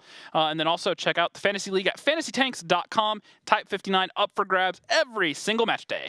Absolutely. Now, let's get to the match at hand. So, F7. Formerly known as Danger Close. Changed things up a little bit. Yeah. Well, just a little bit. They made 4 roster changes in the offseason. Okay, just a little bit. I mean, they've changed about as much as you possibly can change. Yep. Zones is their captain. Their main caller is Get Clicked On, but they also have players like Chase Potato, Spirit Walker, and Wally Whiff all have some calling experience, so that shouldn't be short. And also Knight, I almost forgot about him. He called for Rival for a good bit when he was on their team. So a lot of players that have that tactical knowledge. And then they picked up Ali the Persian dude, Halo Mew. Knight was also one of those, as well as Chase. So that's 4 new players, and they all played on the first match day. So they kind of threw out everything they had done through Silver League, and they're starting over, which could be a total double-edged sword. Yeah, this can go phenomenally, or it's going to crash and burn. On the other side, Aquatic M60s. With keeping some of the old and bringing in a little bit of new, not quite as dramatic as F7 though. You do have Pupil and Big Cheese stepping in for Aquatic M60s. Big Cheese used to play back a long time ago. I believe he played with one of the Simp teams, if I recall. Yeah, he wasn't, I don't think, a starting player back at that time, if I remember correctly. We'll have to ask him at some point. But Pupil just played for Eclipse for 3 seasons. And decided to make the change because he wanted to get that starting time, which he's getting here at Aquatic M60s. Other thing to keep an eye on, Felix is actually trying to study for his LSAT right now, and so his involvement has been sporadic. It does appear that he is here tonight, but if in future match days you don't see him, that is why. Now, something to keep an eye on, though, is he is their main caller, has been for a while, and so if he disappears and isn't here to start, who's going to take over the reins for M60s? They played without him on Tuesday. They did have a 5-2 win over Top Tier, but Top Tier, like we talked about, they're kind of playing with an arm tied behind their back almost at this point. Yeah, not a lot you can glean from that match exactly. This is the match where we're going to see, okay, what are they made of? We've got a quantity that we have some understanding of that they're playing against, and so this will be a little bit more of a test, or at least a confirmation of their skill. Okay, well, let's go ahead and take a look at the maps that these 2 teams are going to play. First bands coming in here, and they were Himmelsdorf and Muravanka, and then Cliff and Mines. Is that correct? Yep. Okay, yep. So Cliff and Mines. Then we have the next bands, Ruinberg and Prokhorovka.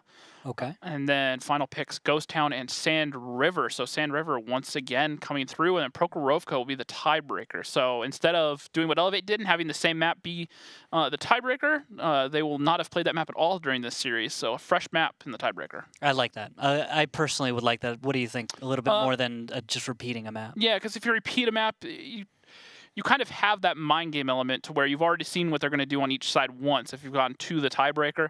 Now, it is something I used to like in the WGLNA a long time ago. We used to run four rounds on one map for a while, and I kind of like that mind game with the caller back and forth. However, in this case, when it comes down to the tiebreaker, if you're not doing that up until that point, I'm not a particularly big fan of it. Yeah, it's what kind of obstacles you want to overtake. If you vary up the maps, that means, well, yes, you get more maps, but also you have to come up with a wider breadth of quality strats. If you use more of the same maps back when, you got to have a smaller pool that you could pull from of, my best maps, my worst maps. Now, speaking of maps, now that we know them, does that change your predictions at all?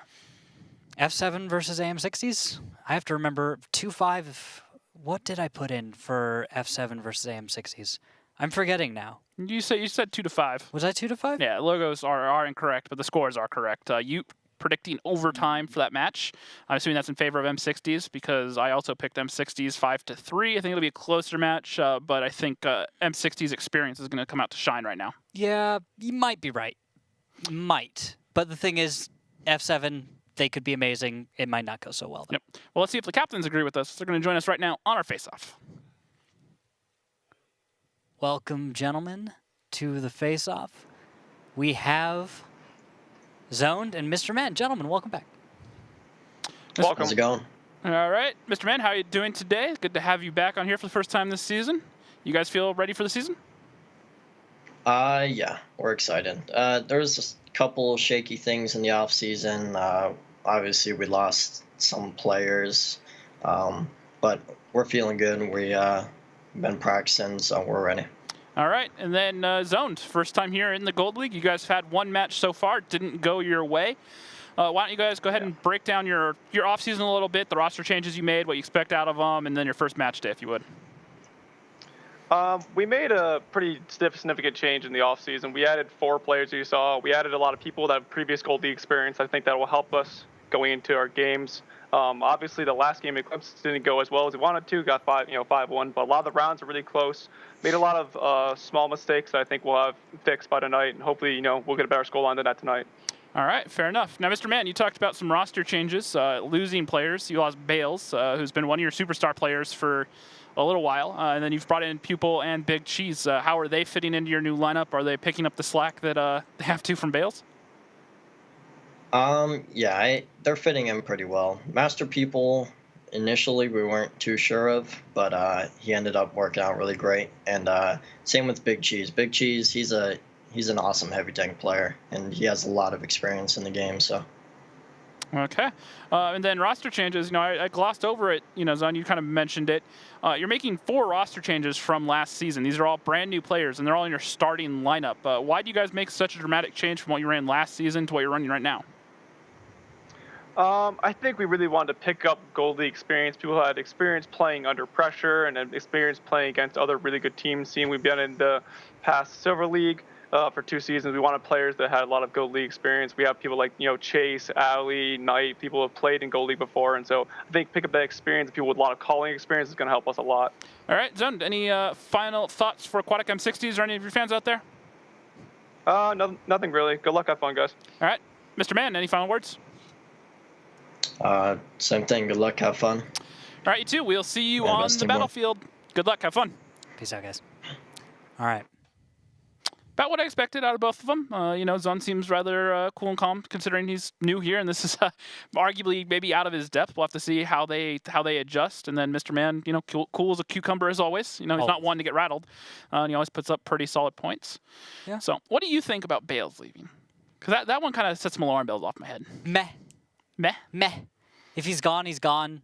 I mean, based on the performance of the team, I wouldn't be surprised if you don't score top 4, but maybe if you get even top 3, a lot of the time top players will decide to move on.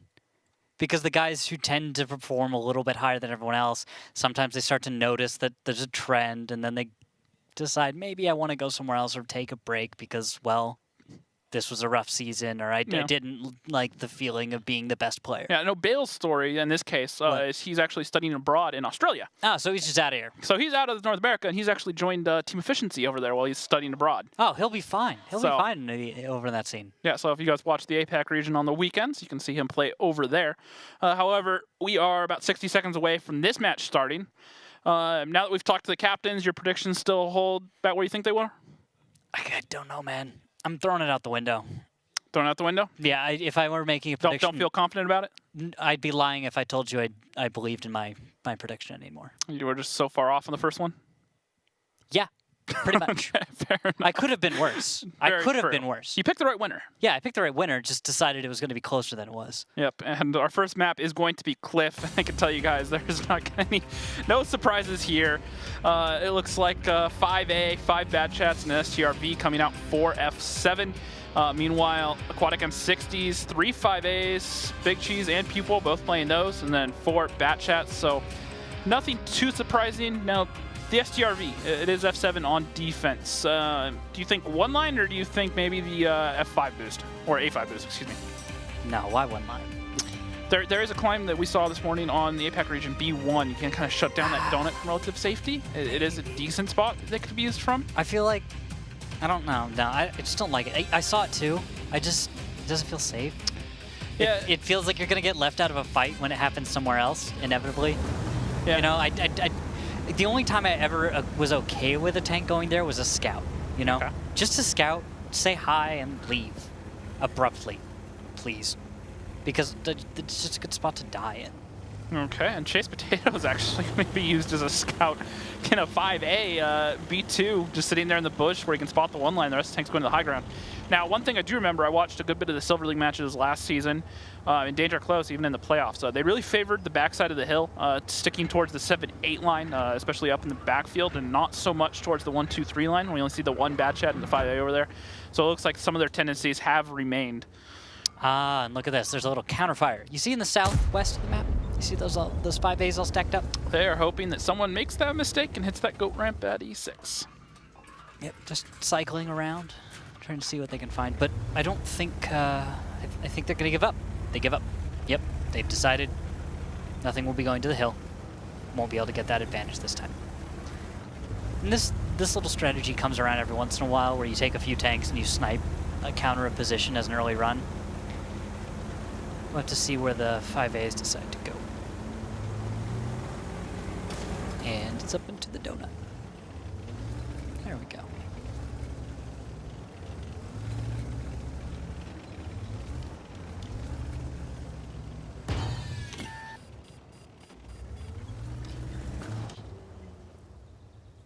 And just holding passive right now in this D3 bush. He should spot these heavy tanks pretty soon. He's just poking around just far enough that if they crest, they should get spotted.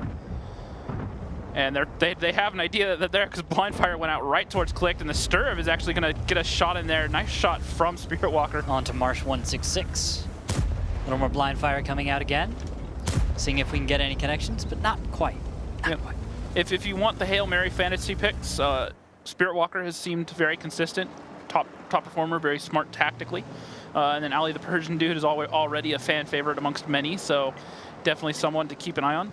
I hope we get a Ali the Persian Dude face off at one of these points. It's always a real character to have on. Yeah, I'll take it or leave it.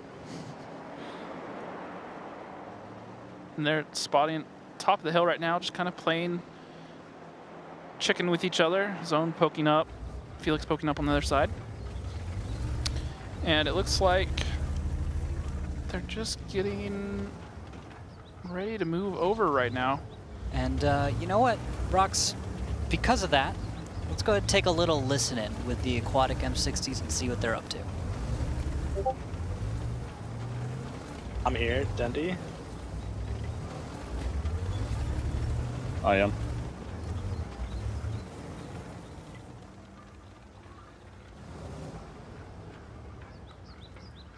Okay. Alright, I'm not lit. We're going. Got 14 on load, Felix. I'm lit. It's a Wizzy. Fuck.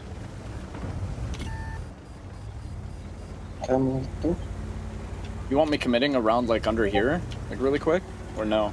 I mean, it's yeah. I'll probably probably. Yeah, we got fucked hard. Where's Zalin? If you guys have shots on him, I don't know. He's down.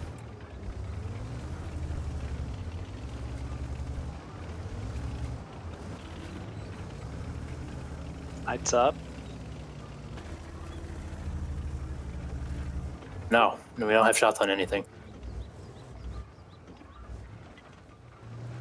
Oh, that's another batch. That's 2 batch chats up here. All right. And Marsh taking another shot there. You kind of heard Aquatic M60s.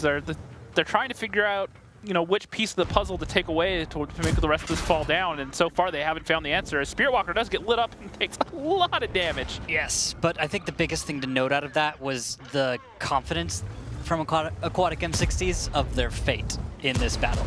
They already have recognized that this really hasn't gone their way, and that really this isn't probably going to work out in their best interest. And they had some really choice words once they spotted Chase Potato in the 5A. Oh my God, Mr. Man. Some sick driving skills. He's dead now, but I'm going to give him some credit. He made one of the smoothest drops of about 50 meters I've ever seen. Yep, and Pupil getting focused out. He's down to a 1-shot right now. This is going very well for F7.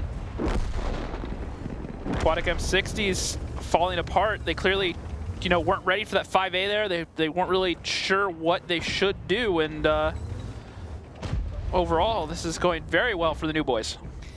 Oh yeah. There's not much else to say aside from that. Like, this hasn't been a very intricate battle. This has been a very straightforward, just they shot you guys a bunch. Well, this has been a very... didn't dig out their positions. Yeah, it's been very, hey, here's our defense. You know exactly where our tanks are. What are you going to do about it? And Aquatic M60s so far just kind of put their hands up in the air. Maybe they arguably needed to push F7 themselves. They don't know what to do. It's difficult when you run into those iron, or rather steel walls, where it's just crossfire and strong positions that are hard to attack. Like, hey, what do you do? And that's why what Comps talks about so often, practice is so important. The more you practice, the more you can see, you can experience. So when you get to a situation like this, there's a lot less that can surprise you. Yeah. And F7 putting their first point up on the board. There we go. That's it. Nicely played. They're going to switch sides, and we'll see what happens next. And Spirit Walker putting up some very, very solid damage early on. So, you know, once again, if you're looking for that dark horse fantasy pick, I think he's definitely one of the solid choices for it. You think so? Yeah, well, I mean, 4,200 damage in this first game tonight. Is he on your game? Not on my team right now. Once again, this is one of those ones where you're trying to make up ground. You know, maybe later in the season, you're looking for someone that not a lot of people are going to pick, so you can kind of maybe make some ground on them. That would definitely be one to look at in the right match. Versus, you know, Elevator Eclipse, maybe not so much, but versus a team like Aquatic M60s or Dare, definitely someone I think is a viable option. Fair enough. I'll go with that. And as we get ready for our next battle, let's go ahead and take a look at some replays real quick. Yeah. Mr. Man getting focused out. This is it. This is just a formality at this point. F7 decides to attack because they have such an advantage that, well, why not? You know? If you're going to win, just take the engagement. It works out. Yep, and that's something that I've seen a lot of teams do. We'll get back to that in one second. Let's go over the damage here real quick. Spirit Walker putting up almost 100 fantasy points, 4,200 damage. Very strong opening game. Ali the Persian Dude and Knight both having pretty solid games to the two new additions. And actually then Chase Potato, the third new addition, all having pretty consistent fantasy points. And remember, Chase Potato was scouting a lot, sitting in that base, so he got a lot of spotting and assistance damage from doing such, which is why he had such high fantasy points. Yep. And then Aquatic M60 is really kind of struggling. Mr. Man, who is on my fantasy team, not having a good match tonight. He had an insane match day one, put up over like 500 fantasy points, I think. So yeah, but hold on, just hold on a little bit. Just wait. It's just battle number one, folks. Everything might work out for itself. I'm not giving up hope. You know, earlier it started off bad for me. Eclipse took the first 2 rounds, kind of had me a little bit worried. But I think Aquatic M60s, I think, well, they better wake up. They have to. They're going to be losing the first game to F7, so we'll have to see what happens as we get ready for our next battle. Yeah, and battle number ones can tend to be a wash anyway. Yeah, they're kind of the one team wakes up, the other one's like, oh wait, we started. Okay, got it. Yep, and some little intricacies in both these lineups that I definitely like. Looking at it, F7, 2 5As, 3 batch shots, a TVP, and a Sheridan. So we're going to see that for second time. Let's see here. Can I see him? Let's see here. It looks like he is running the derp, so keep an eye on that. Meanwhile, M60 is a Kronwagen, 5 bat chats, and an STRV 103B. So once again, most likely that Sturf going up on the A5 boost. He's heading in that direction right now. The Kronwagen. Nice to see that back. Yeah, I love the Kronwagen. It kind of fell out of the meta for a little while, especially when the mouse got buffed.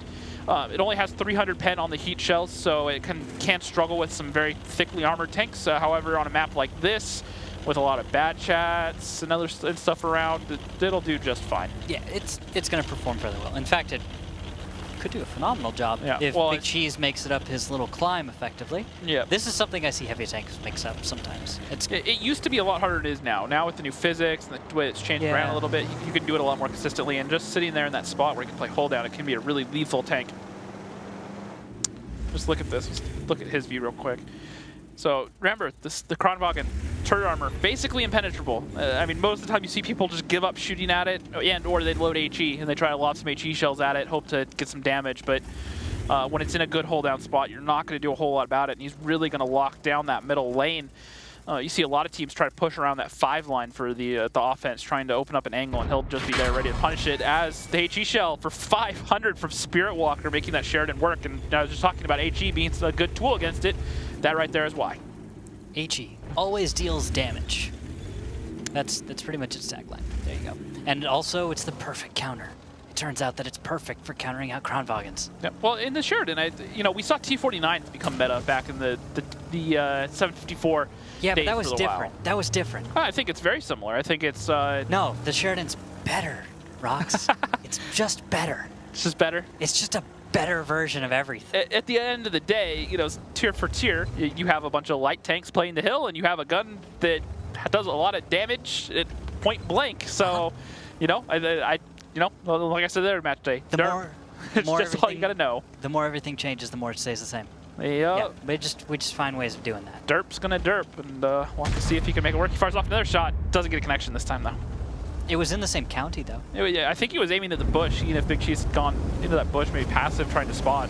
Yeah, also remember the size of the reticle at that range. Yeah. You're not exactly having... Even if you fully aim on a Sheridan or a T-49, it's gonna take a little while. Yeah, you probably get it.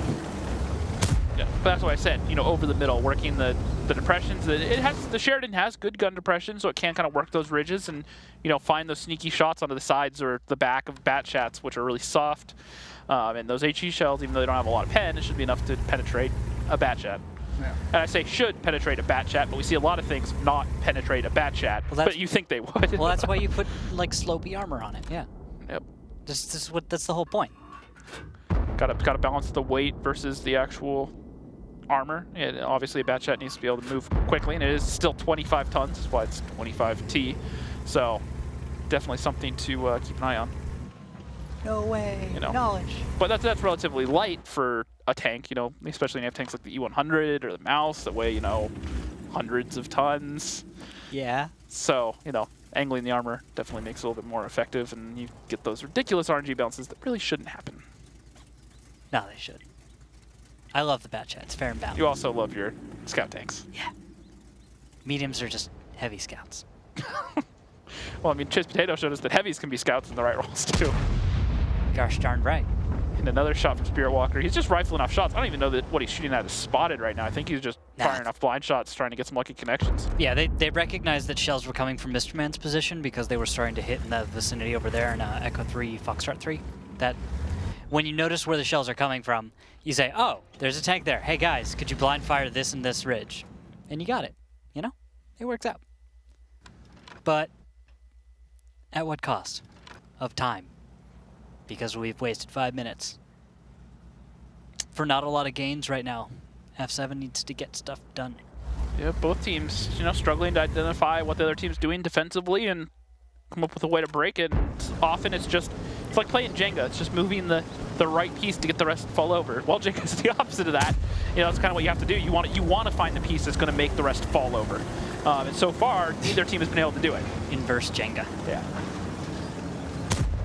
I mean, you could just kind of blop it over, I guess.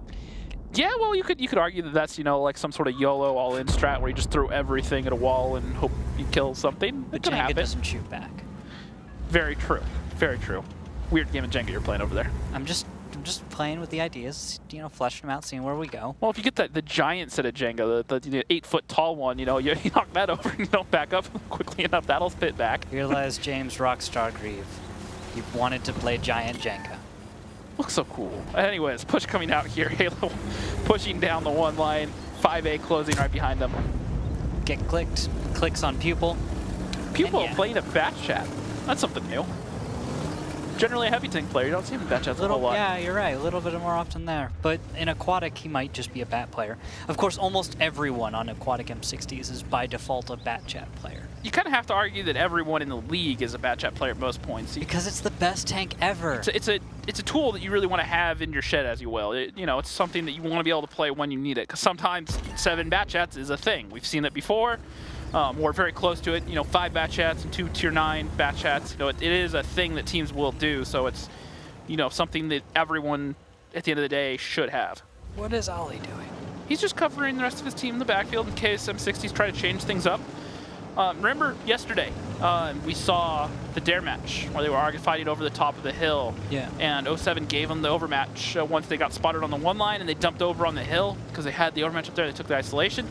This, you could argue, is a counter-meta to that. They're giving some tanks on the one line. They're saying, come kill our Sheridan, and then there's going to be tanks in the backfield ready to punish. So kind of a little bit of bait and switch. He is a little far out, though, if a fight happens. I'm wondering, what is F7 going to do here? They've got 3 minutes left. The push has to come at some point. Yeah, F7, go. Go. Go. There you go. Maybe they need a call for help, you know, No, phone a friend. They got it. They got it. They're going. We just have to wait for them. Just a second. See Zone just doing it. Poke it, say do something. And feel like Potato getting caught out. He may go down here. It's going to be a free tank. Maybe this is the first piece that F7 need. Almost. They are up by about 4,000 HP with 3 minutes left. Almost. Big Cheese is getting hit pretty hard down there by Halo Walker. Bounces another. By Halo Walker, by Halo. Halo Walker. I don't know what that is. That's a combination of Halo and Spirit, but Halo's going to take a shot in return. He's down to a 2-shot. This needs a little bit more aggression here from F7. They've got the hit points. They need to just push forward, take some stronger positions, but I did not enjoy seeing Knight out in the open like he is. I think really could have gotten away with getting forward. We're going to see Halo leave, and what I think is going to happen here is Get Clicked On is going to make a push for this one cap, maybe across the top, and when he does that and all the guns start shooting him, they're going to dump over on the hill and maybe try to take advantage of all the turrets being broken. As Spirit Walker does finally pick up. Feel my Potato, good pick there for Spirit. Yep, he'll turn it around, go find Giggles, Felix, it looks like. 2 of them, just kind of waiting. But a minute, 50 seconds left. That's the 2-minute warning that you're hearing in game as F7 is starting to close in. I'm a little worried they're not going to have enough time, but it's still within a reasonable reach. Chase Potato taking a lot of damage in that 5A, and he's going to go down to the SDRV of Mr. Man. And Spirit Walker moves on in, takes a shot from Giggles. How many do they have? Here comes Ali. He's find the kill shot onto Giggles, or he should. Spirit Walker's going to come over, and he gets the kill shot onto Felix. Good play there out of Aquatic F6, or out of F7, excuse me. And now it is going to be a 6v4, a minute 20 left. Can F7 close in time and get the kills onto these final tanks? That's going to be the challenge. Spirit Walker is just bounding down the hill. Go for the Goomba. He's just going for the dirt. Get it! He shoots, he misses. But Zone's going to be able to come over and pick that up. And then Mr. Man should be able to put another shot into him in that STRV. 1 minute left. Halo does pick up Pupil. 2 tanks left alive. One of them, the full HP Sturv. In the backfield, it's going to be difficult for them to get the kill. But they can see him. Mr. Man is spotted. Could actually save this game if he manages to stay alive. Heat shells coming out from Knight, holding for that angle. He knows he's only going to get 1 chance at this. 30 seconds left. Big Cheese is down below. Get Clicked On's moving in for that kill. So is Halo. 1 shot for 409. Halo Big should Cheese. find the kill shot on the Big Cheese. 25 seconds left. Zone is closing. Mr. Man should be able to pick up the kill. He's now really stay alive. He's really well hidden at this point, actually. He should be able to save it. Just barely not quite having the angle. Leaves his side open. 10 seconds. Can they do it? Can they close? There's 1 shell left for Knight. Lets it go. Does not connect. 5 seconds. Halo has 1 shot. Can he do it? 3 seconds. 2 seconds. He looks for the shot. He doesn't get it. He jumps off the cliff. And M60s hold on to tie it 1-1. Wow. Talk about the seat of your pants. Yup. That was it. F7 didn't go soon enough. They just needed a little sooner. That's it.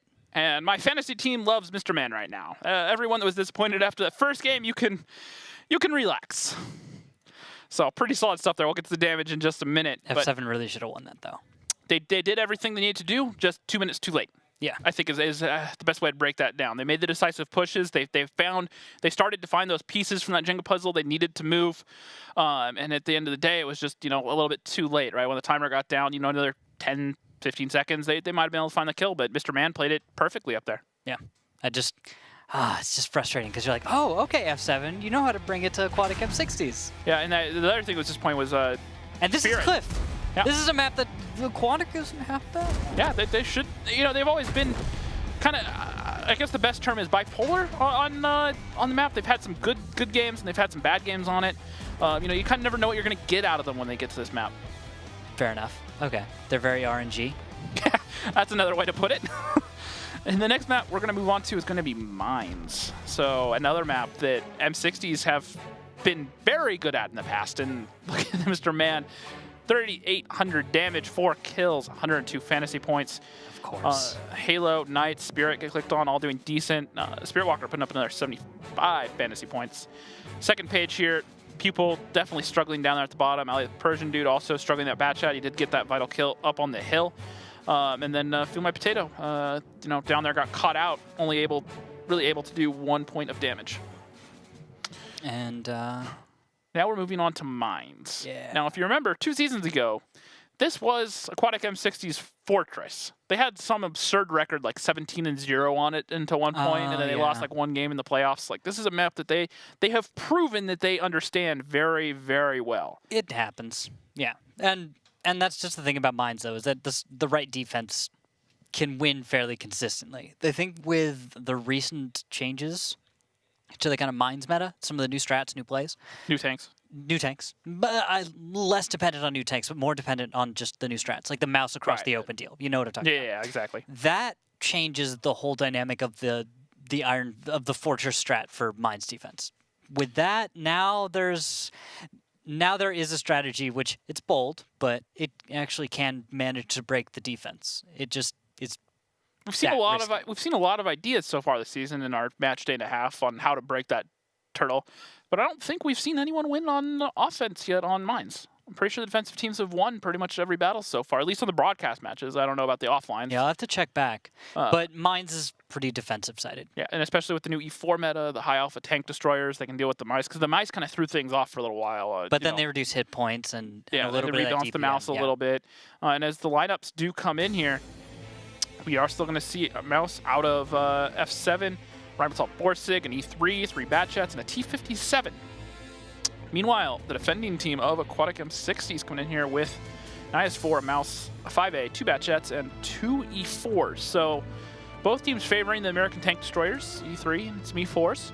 Okay, fair enough. The E3 on offense, though, what do you make of that? Meh. I don't like E3s. I wonder if maybe hold down on the 2 cap? Something that can stare at that K3 gap? Yeah, but what are you bringing an E3 for that you don't bring something else? You can hit something very, very hard if they peek around, like an E4. If they peek around that bottom corner there. But your armor's not good enough that a player at this skill level is going to have kind of trouble. Like hold down, maybe? Hold down. The cupola on the E3 is pretty thick. So yeah, but who's he hold down behind? Well, if he's playing on the 2 cap, he'll have the natural terrain to be hold down on from that angle. A little bit of a deflate on the backside of that cap there, right in front of get clicked on here. I'm skeptical. Look at the opening move though. This is fun. Zoned. M60 is getting punished. Giggles taking a lot of damage. And the 3 Batchats, they're going to push down here. So far, only paid 6. Oh, Knight getting cut out. Is he going to get to safety? He does. He's alive. He'll stay alive for now. But Giggles is down to a 1-shot already, and these Batchats are not going to stop. No brakes on this train. They're going to push around. They should find the kill shot in just a second. Mr. Man trying to do what he can to cover. That is going to be Zone picking up Giggles. Mr. Man is in a rough position. This is not looking good for Aquatic. And F7 playing this perfectly. There we go. Mr. Man's down. Now slow it down on the west side if you're F7. Just take a minute, breathe, let everyone else do their job on the other parts of the map, reposition, take the hill, and then you can finish this off. If Knight, Halo, and Zone get aggressive, they could risk throwing away all of the advantage they have just gained. And that's what we're going to see next. And look at this. Get clicked on in the Panzerwagen. Guess what? Because of all those guns distracted, he's trying to do the climb and he misses it. You can still do that climb, it's just more exposed. But guess what? Because they've taken down 2 tanks, they've opened up that 1 line, there's no one watching it right now. So if he gets speed again and he gets up there on that climb, look at all the positions that they're in right now. The IS-4, the E3, or the E4, excuse me. That PZ could just bleed him. Yeah, he's just waiting around for a sec. Now look at this. Chase Potato, Marsh are going to start squaring off in the middle of the map. And that's going to be, I think this is going to be the major breaking point to watch for. Nice putting some shots in. And if you were wondering what Get Clicked On was sitting there, he is the caller for the team. So my guess is he wanted to take a second, talk with the team, click on the map, kind of break things down without trying to worry about driving his tank, something that some callers will do. Also, sometimes just disappearing for a minute in a scout tank is actually quite useful. But what I do like about that out of F7 is that shows some composure. They know there are 2 tanks up right now, that they're in a good place. They 8 minutes still. So taking the time to make sure they don't screw anything up. Now they just have to follow through. And he is going for that climb once again. Oh, look at this counter aggression too. He's going to Nope. Nope. Anyway, Big Cheese has actually moved in above Ali and Chase. That's actually going to be great for the control of aquatic M60s. This will allow them to at least hold on to their positions. So, yay. They're just down a lot on hit. They're not down too much on hit points, just on tanks. And they're kind of caught in a weird crossfire. Here he goes again. Let's see if third time's a charm. And it's not. That hurts. It always hurts when that happens. Because you're missing up like one tiny nuanced part of it and you're just forgetting for a sec. And also, it's not an easy jump anymore. Well, it's not. I think it's not still easy. It's It just isn't. new. I think the biggest thing is it's new. I think we're also underestimating how easy or how difficult things are for everyone. There are people who are exceptional at this game, and when they can't get this stuff, at some point you just have to go. All right, I'm done with that. Nah, it's worked out before. You can just spend the whole match doing that. They're up 2 tanks. If we were watching Teal Team 6, I'd say go for it. Ooh, but wow. I don't see any Novas on this team. Ouch. Okay. And once again, does not get it. Hi. What's the definition of insanity? Doing the same thing over and over again and expecting a different result? Yeah. And just so no one's confused, I do love Nova. He is a very, very solid player, but sometimes people get carried away. Anyways, I digress. Yeah. E4, trying to find a shot with that HE. Oh, he got it. He got the shot. It was like 70 damage, but totally worth it. Fantasy points. Yeah, and HP is just about even despite being 2 tanks up right now. They need to get clicked on to get into this fight. What he doesn't know is there's no one sitting at that J7 corner. He could just drive into the base, which... Yeah, but what if you flip yourself? Huh? How about that for an idea? You almost did it. Huh? Flip your tank? Do you ever like sit there and watch your TV and just want to like yell at it and just say, stop it? All the time. Like you're watching a TV show and you know one of your favorite characters just does something dumb, like you're just like, why? You know better. I'm watching it right now. Why? You've blown 5 minutes trying to get this climb. What's he missing? And he does it. Oh, never Finally. mind. There, that's the example of success. Gets it done. See, perseverance. Huh? And now let's see if he can actually make use of the position up here. Now that he's spent 5 minutes trying to do it. Hey. In the meantime, yes, everyone, you've seen the cap timer going up. It's at 70%. Spirit Walker is spotted. HE goes out. Felix farms more fantasy points. Now we'll have to see if Get Clicked On can start getting in some damage because they spent so much time making sure that he got up here. He does have a rear shot on Big Cheese, so maybe he can start. He actually doesn't penetrate that shot off the back of a 5A. No, he doesn't have. You hate to see it. You hate to see it. Just spot everything. Just spot everything. Everyone will move in, kill it. Like at this point, with this many guns up, you should be able to make a push. Well, once again, what they don't realize is he could have just driven in the base. He could have just driven down the 9 line and played that corner and been enough of a nuisance. Really annoying. Been annoying, made turrets turn, open the door that F7 need right now. Instead, they're sitting here waiting for him to get some more damage, and now the gig is up. They're going to know he's here. He does have a nice shot on the backside there. Does get the penetrating shot. And M60s are just left with no choices. A poor opening play, not getting the better of the trades, and they've chosen to slow it down, and they've just kind of stayed complacent, relying on the crossfires. It's kind of a tough place for your aquatic M60s. You want them to maybe change something, get a little bit more aggressive with that sloppy of an opening play. You're down 2 tanks, you want to change it up.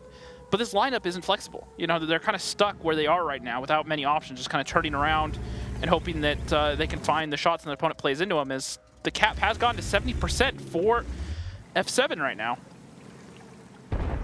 Working out. And 187. This is the exact spot that I mentioned that E3 on. So he did get the HE reset, but he's just on the backside there. He is hold down enough to not have his lower plate exposed, as Pupil is getting focused out. Yeah, look at Morphic as well. He's actually has a shot from the hill. Nope, he gets safe. He gets behind that rock. He fires a shot at Chase Potato. Now Pupil's backing up, and Clickon is looking for that shot. Spirit Walker's on fire. It's on fire. Now he's not on fire, finally. There goes There Pupil. goes another tank, 2.5 minutes. Slowly but surely. Looks like F7's gonna just slow play it out. Which is painful for Aquatic to sit through and stressful on the guys in F7, but these sort of rounds can be super demoralizing if you're on the defensive side of it, because you start off so poorly down, but then it draws out and you have 10 minutes to sit there and just know that you're playing, you know, a downhill fight the whole time. So, you know, it could be kind of draining, so just keep an eye on that for Aquatic M60s. 2 minutes left, 2 tanks. They should be able to clean this one up, unlike the last. yeah. And a team that thinks they're going to lose usually finds a way of making it happen. So that's why it's important, guys. And just down to Felix in that E4. They know exactly where he is. Just a matter of getting shots. Get clicked on, lining up the shot. Nice high roll, 359. Felix does take down Zone in the bat chat. Getting a little bit greedy there. And Spirit Walker, actually the E3 is going to pick up the kill. Nice. All right. F7 picking up another. Not bad. Do you want to change your prediction?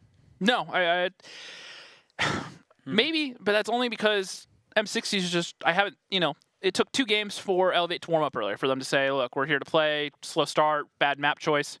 But now that was Battle 3. That was on a map that I believe is Aquatic M60's choice as well.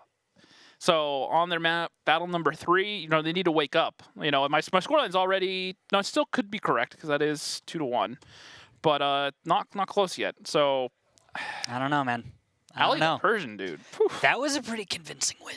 Yeah, that was pretty decisive. Only losing Zone at the end there, who probably got a little bit greedy with the fantasy points. Ah, yes. And now are we gonna do a montage of get clicked on? Yeah. There Finally we go. made it. There you go. Only took 6 tries. That's okay, the you need to highlight. spend some more time in the training room, more time hanging out with Nova. Yeah, seriously. Nova's a Everyone monster. here. Pretty decisive play there at the end from F7. You know, just some little things that kind of show the lack of polish. Look at the damage. Felix, 85 fantasy points. Ali the Persian dude, 3,200 damage, and they're 90 fantasy points almost. 2 kills, get clicked on. Did make up for it in the end, despite wasting 5 minutes of his team's time. Did end up getting 75 fantasy points, almost 3k damage. Zone, Chase Potato doing decent. Spirit Walker having a rather quiet game, as his Pupil not making that E4 work. He, you know, kind of a tough position he was put in. 8%? I mean, I know he was just throwing shots out there a lot of the time, but I don't think I've ever actually seen 8% as an accuracy.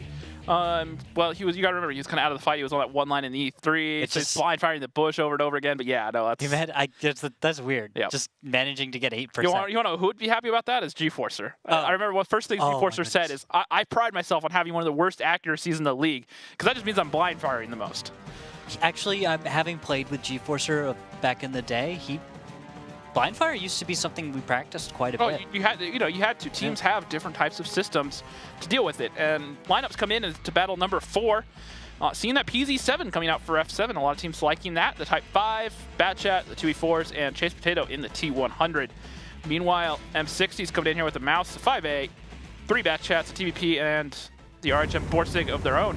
Be interesting to see where Chase Potato ends up going in that light tank. We shall see. Mr. Man is going to head straight to the middle in his scout, catching all of the T110 E4 going to the south. And the T100 is going to get over to the 1 line unspotted. No one trading shots right now. He should be able to get into that H2 spot okay. Mr. Man's passive. So what that spot's doing is he's trying to spot the climb he's looking at right now. He got there quickly because he's one of the fastest tanks of the game. Yep. And then he was able to get there and make sure they don't boost anything up there, which... And yeah, he gets a proxy.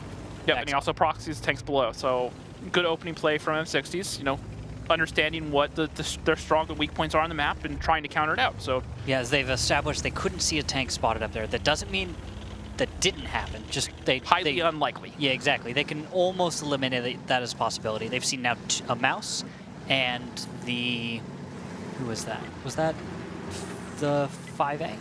And they've also seen, sorry, no, that was the Type 5 get clicked on. And then they've also seen the Panzer 7. They've seen an E4.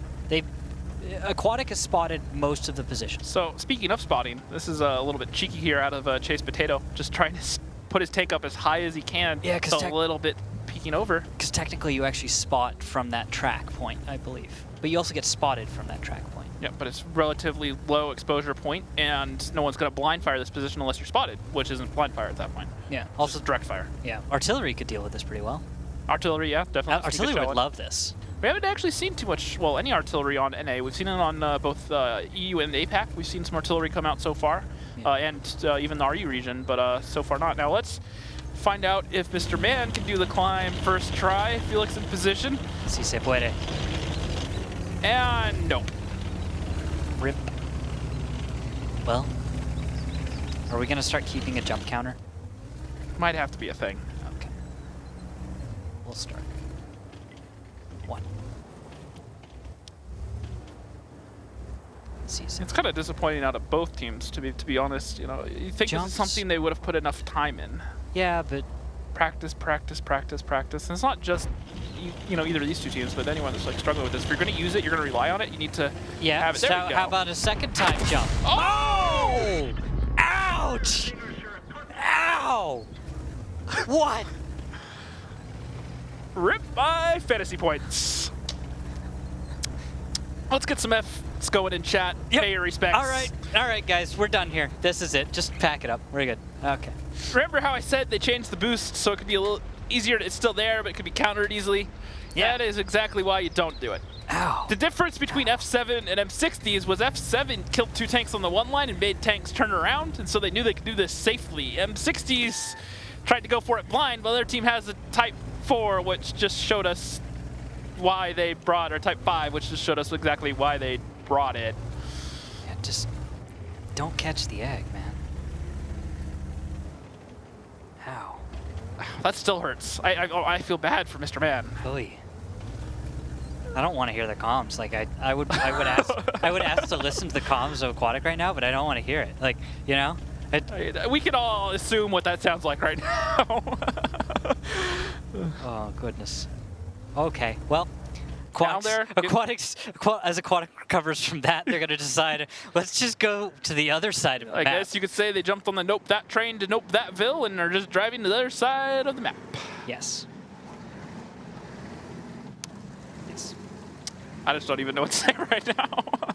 You hate to see it. You love to see it, but you hate to see it. I think Aquatic. Oh, but Felix, what? Why? What is he doing? Why is he shooting at things? Don't shoot. Blind fire, maybe? Like trying to see if he's spotted? On the move? It's like firing in the air, losing his camo. If you're a heavy tank and you fire on the move that says, I want to take fire, please shoot me. Ali, the Persian dude, putting a nice shot there. That had to go through the turret or the hatch of that 5A. It actually went to the driver's hatch, dead center. Yeah, but Chase Potato getting out of there takes one shot. He's getting behind the rock, trying to stay somewhere where he'll be safe. Giggles, Marsh paying the toll. Yeah. This should Look at the spot that Chase is in right now. This is actually really cool because no one can shoot him unless they commit onto him. There's so many guns behind him that it's going to be hard for them to get damage without bleeding, you know, HP in return. But fun fact about that position too. See the bush? You can actually not get spotted, and if you pick the right angle, fire on Chase Potato. So if everyone doesn't, if Giggles and Morphic go unspotted, go dark, and there's no one else to spot them aside from Chase, they can actually blind fire Chase Potatoes. They don't know he's here. They're just getting spotted. They don't know he's here. Ouch. Wow. What used to be just a gimme position that it was obvious. Ooh, but Halo is getting bled in that PZ7. The Bat Chats must have watched the earlier match. They know how to counter it. And, well, this is not going well. This will not continue to go well. They might get the pick on that tank, but look at how much of a toll Aquatic F60s have paid so far in this match. All their Bat Chats are damaged. Oh, Bat Chat the backfield. That too. They just spotted it. Aquatic just found it. It's zoned. Chase Potato tried to take a little snapshot there. They're like, hey guys, I'm here. Hello. And now they know he's there, and now they're just sitting there shaking their heads like, oh, that makes sense. Now I just want zone to go. Why is he holding back? It's a mouse. Bat Chat versus mouse, unless he has heat loaded ahead of time, which I don't know that he does for sure. It's kind of a push you just don't want to make, because the guns on that one line, the TVP and other stuff, can cover him from pretty much any angle that he'd have to engage that mouse from unless he commits. And if he commits over to, say, B2, he's going to just cross all those guns and I was bleed thinking HP. A5, not that far forward. And now he takes fire. See, now you're taking fire because you're holding back. And the mouse is moving against you because it knows. TVP's moved in because now they know you're in the area because you decided, well, to not quite go and not quite stay. Zone goes down. That's a mistake. Next time it's dedicate and die dealing a little more damage or leave altogether. And the HE shot goes on to Felix there from Ali the Persian doing that Type 5. You know what, if no one covers Knight right now on this attack, that's going to be rough. Well, some cover fire's coming in just fine right now. Giggles takes a shot. Chase Potato's actually not spotted in the bush. Pulls forward, tries to take a shot, actually bounces. Kind of a tough angle to fire shots out through there. Danger. F7 holding on there. Old habits die hard. Knight takes a shot. That's the gun damaged. Knight's trying to block, but oh, he's on fire, and he goes down. That's Knight, and now it's 5 versus 5. Aquatic has found their way. 2.5 minutes, 2,600 HP up. Still possible for Aquatic M60s. They've done a good job at clawing their way back into this. Yeah, F7 has not really been proactive enough as far as making sure their defenses are ready for those weird angles. Normally, a team like Eclipse Elevate would be able to do this. Look at clicked on. They don't know he's here. No, they if they spot him, this is over. This is danger close, possibly throwing this game. All right. Well, this is most of their HP out of the fight. Pupil is in the area. He may be able to proxy. E4's up. He's not going to check it, but if clicked on turns around, he'll be back in position. But Spirit is spotted right now as TVP firing off shots through the bush. Blind shot comes out there. Nice hit. That was blind. Yeah. That was blind. It's a nice shot. He took that hit. Yeah, that hurts. But Pupil did get his clip out and really let him down. It's a tough situation to be in for Aquatic M60s, and F7 just holding on for dear life as Spirit does take another shot, and TVP is going to be loaded. He should find the kill shot.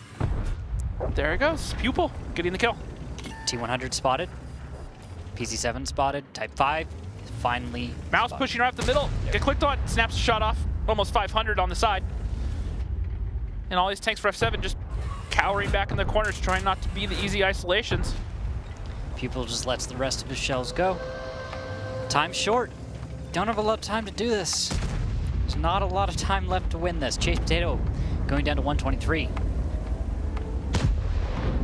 Halo getting a nice shot there. Needs to get his armor turned towards the side. It's 3 tanks, by the way. Remember, it's 3 left alive for the side of Aquatic. F7 might be able to get this. And that should pretty much do it with that mouse going down, because Halo's still going to be there. The tanks are still supporting them, and there's no one else in position to get closed in the next 30 seconds. And this should be F7 pulling ahead with a 3-1 victory. Should be. Although, give credit, Aquatic was scrappy. They were very scrappy. Remember, this is a map they were very comfortable on, so they understand this puzzle they're looking at, but F7 doing what they need to, and Ali's going to get clipped out here as he pulls forward. Pupil in position. E4 looks for the shot. Pupil just played it ever so carefully. Baits the shot out perfectly from multiple tanks there. Nice. Good play from Pupil, but that is going to be it. That is going to be a 3-1 lead for F7 as we leave what was once Aquatic M60's fortress. Yeah, they lost twice. It's what? With the roster changes, you know, no longer having Bales change to the map, maybe they're just not quite as adjusted to the way the map's changed. But this is a map that was once that, you know, everyone remembers it. It was just they were so good at this map. It was so much fun to watch them play, and they still clearly have an understanding of what they want to do. But F7 just seemed to be that one step ahead this game. Yeah, give them some credit here. They're not playing poorly at all. Just I don't know. And one thing I do want to talk about also is F7, well, they won. A lot of little mistakes still. A lot of things that could have hurt them more. Now, that was a good opening play, but like little things like get clicked on. If that Type 5, if he got spotted out in that north and got caught out of position, he's not fast enough to get into that fight. So if they had chosen to attack right at that moment, you know, maybe they could have gotten into that fight. As we look at the damage here. Pupil gonna lead the way. That's TVP.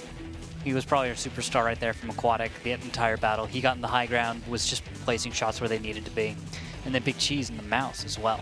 3,700. Nice breakaway for him from the rest of the pack. Get clicked on, still doing, 3k damage, 60 fantasy points, not bad. Zoned, getting caught out there early on, only getting off partial clip. Spirit Walker only getting off 2 real shots in that E4, only 24 fantasy points, so slowing down a little bit. Had some good opening games, but he slowed down. Then poor Mr. Man, just, another goose egg, but not really his fault. So sad to see. So I've just been informed that the offline matches, 07 versus Teal Team 6, apparently is a score of 3-5, favor Teal Team 6. So Teal Team 6 picking up a win. Yeah, and Not then Dare versus top tier. I'm told Dare is ahead, 5-3. So Dare wins. Yep.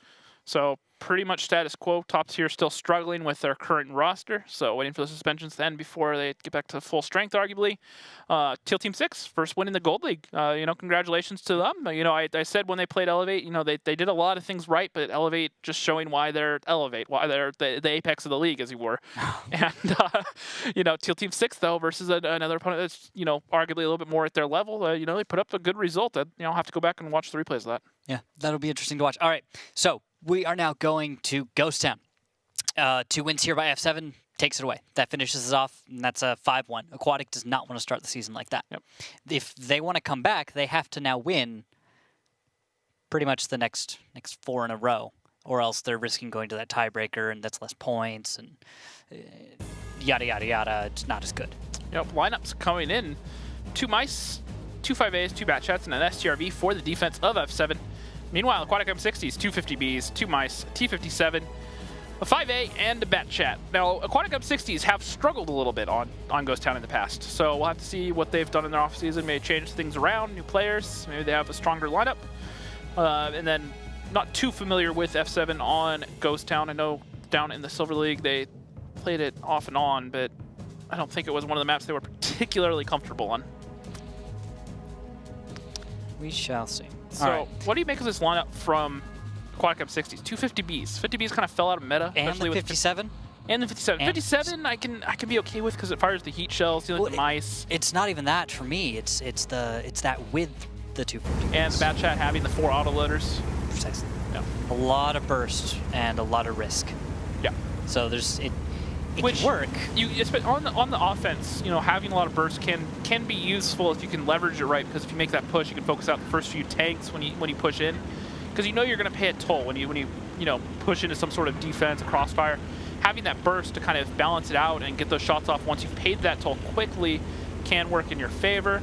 But there's the nuance of okay, once you run out of shells, once your burst is spent, have you done enough damage to make it worth it? Exactly. And now we're going to see if Aquatic M60s can show us this concept in action. Spirit Walker. That's fine. You take a hit, whatever, pay the toll, keep going. Don't stop. Don't stop. Don't stop. Don't stop. Spirit is going to be in a world of hurt here. He's overcommitted. They're going to dump in with these autoloaders, and I don't see any more damage coming out. He's going to try to push forward, get another shot onto Pupil, but Mr. Man making quick work of him, and down he goes. Free tank for Aquatic M60s. All right, nicely played. There we go. With that, it's going to be F7 to respond. Their bat chats are way in the on the back side of the field. They're away from everything that matters. And there we go. Chase is going to start taking some damage. He's going to start having to back off, but look at that. Half of Felix's hit points get just chopped off. And the bat chats are pushing around, and not just in such an awkward place. He's being focused out. If he's not careful, it's going to be a second tank going down. He doesn't have many choices. He has a little bit of this building that he could try to get his front plate behind, try to stay alive, but he'll be safe. The 50Bs might be able to find some shots, bouncing one off the turret. Nice hard shots there to make. for Pupil. Those are very difficult. And this is going to be a second take down for F7. Aquatic M60 showing up the play on Ghost Town so far. There we go, finally. Shell bounces off, get clicked. Of course, mouse versus mouse. And these bat chats have been largely out of the fight so far into this game. You talking about Halo and Ali the Persian dude? Yeah, they kind of went around. They went out towards the 8-9 line. They cut back. They haven't been guns into this fight. Well, they're bleeding so much HP. And now the push is coming out here, and this could be get clicked on going. This is already looking bad for F7. But look at this, Ali the Persian dude onto the T57, focus out the autoloader quickly. Of course, it looks like he's spent all his ammo and is just kind of being in the way. There we go, nice focus onto Mr. Man. Felix goes down, strong counter by F7, but they are down on hit points. Yes, you are right about that one. Now, Ali's down. 3 tanks alive for F7, 4 tanks alive for Aquatic M60s. Looking at the current situation, Rox, Aquatic seems to have this. They need to get the Sturv a little bit more into the fight. doesn't have the greatest shots towards that 2-cap. He's getting some shots through the buildings here, but at this point, when there's only 3 guns left alive, they need that consistent fire in the fight to even have a chance right now. They have balanced out the HP a little bit, despite being down on guns, only down 2K. Not as bad as it started off with, but M60s have all the control right now. They have the 2-cap, they have the cap pressure, they have 2 on cap, and they know that there's a Sturv up on the boost, which means he's not in the middle, and it's going to take a while to get him into the fight to where he can be effective. So, you gotta like to favor Aquatic M60s right now. There we go, shot out from Knight. No connection. 12 seconds. Halo's moving in on the backside.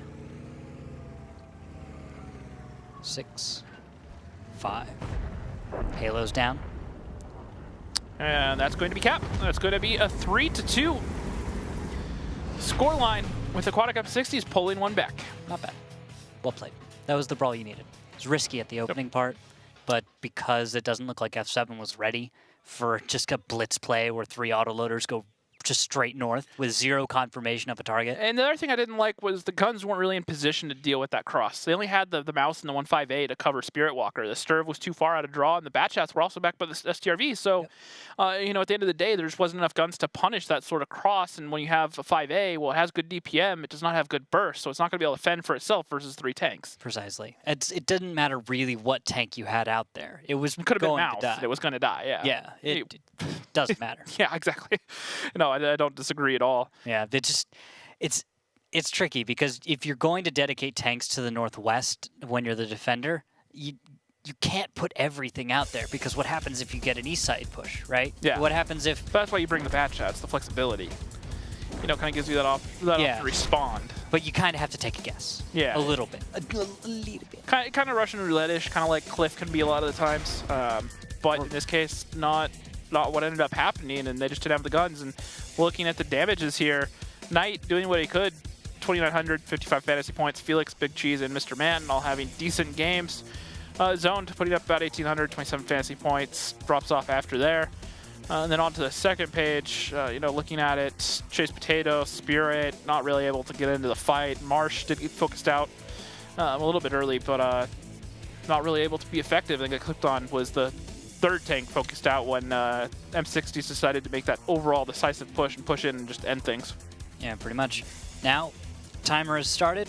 Looks like we're going to get some tanks readied up as we go into, well, battle number 6. We're going to flip sides here on the Ghost Town. So it will be F7 having to attack on 113, 2 mice, 57, 2 5As, and a bat shot coming in for F7. Aquatic M60s, on the other hand, bringing 250Bs, 3 mice, 5A, and the bat shot. That's going to be a lot of mice for F7 to deal with. They did bring 2 of their own in at 57, so hopefully they should be able to make quick work of it. Pretty much every tank that F7 brought fires heat. Notice that, except for the mice. Mice fire the APCR, but everything else, you got the 5As, the 57, the 113, the bat chat, they all have heat. So the mice, you know, can deal with the mice on mice easily enough. And then all those autoloaders, Chinese tanks should be able to make quick work of them if they need to. Interesting thing to note. Yeah, that means, well, looks like number 1 cap. Probably doesn't work in the long run. Yeah, and F7 leaving the bat chat in the south. 5A playing the same position that we just watched Spirit get countered at. But Aquatic M60 is playing a more aggressive defense, pushing up. Chase Potato takes a shot as he pushes on to cap. But Shell has returned to the pupil, so net positive for F7 as far as damage. And it looks like the Tel is going to be there. Tanks from the southwest look like they're going to start moving. Bat Chat's moving from the north to the south, not directly off the cap. You're not going to have anyone on the A line trying to reset. Everything's going to be coming from the south, attacking north. What's to note about that is, well, oh, Bat Chat turns around, looks like he's going to go to the A line. Okay, there we go. And that's the play. 5A and the 50B closing around in the backfield here, just closing distance. Now there's 3 tanks on cap, so 20 seconds. So M60s do need to try to find some sort of a reset here. Spirit just holding the outside angle, trying to punish tanks, trying to get in there. And the bat chat is going to have to close for Aquatic M60s. One reset comes through, but it's not enough. He's finding the shot on get clicked on. He does get one big reset. Big Cheese and Marsh move out into the open. They recognize that they have to stop Cap. They can't hold back. And there we go. Big Cheese out in the open, get clicked, trying to stay safe, taking damage. There we go. Aquatic is holding well enough. And they just have to watch out on this damage. But now Spirit Walker and the Batchat are coming behind, and this crossfire may be complete for F7. They should find Giggles. Felix should go next. And this could be what F7 needed. They forced M60s to respawn the way they wanted to, and now it's just a matter of cleaning up the brawls. They have the isolations. Feel My Potato is alone. Get clicked on is down to a one shot, and Get clicked on is just trying to ignore him, trying to find the shot onto Mr. Man before he goes down. Cover shot's coming in. Gonna keep get clicked on alive. Sometimes I hate people for the names they choose. Meanwhile, Spirit Walker. Pupil looks and finds a kill onto Ali, but he's going to go down instead. 2 left for Aquatic. F7 has 5. And that was going to be very well played for F7. A little bit worried there, but the cap pressure forced M60s to respond. F7 were in position to clean it up. Yep.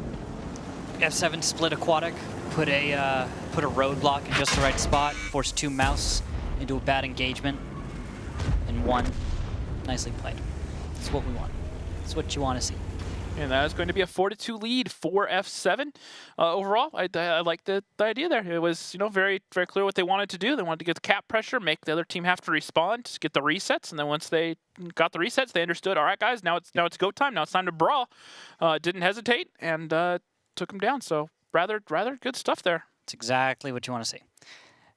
There's not a lot else aside from that. I have to say, like, I mean, pretty when you saw the Aquatic opening positions and the way they responded, there was a little bit of hesitation here and there. That could have changed it, the way the battle went, because we saw Batchat loop south, come back around north a little bit. We saw some plays where it was, I don't know if Aquatic was just kind of surprised.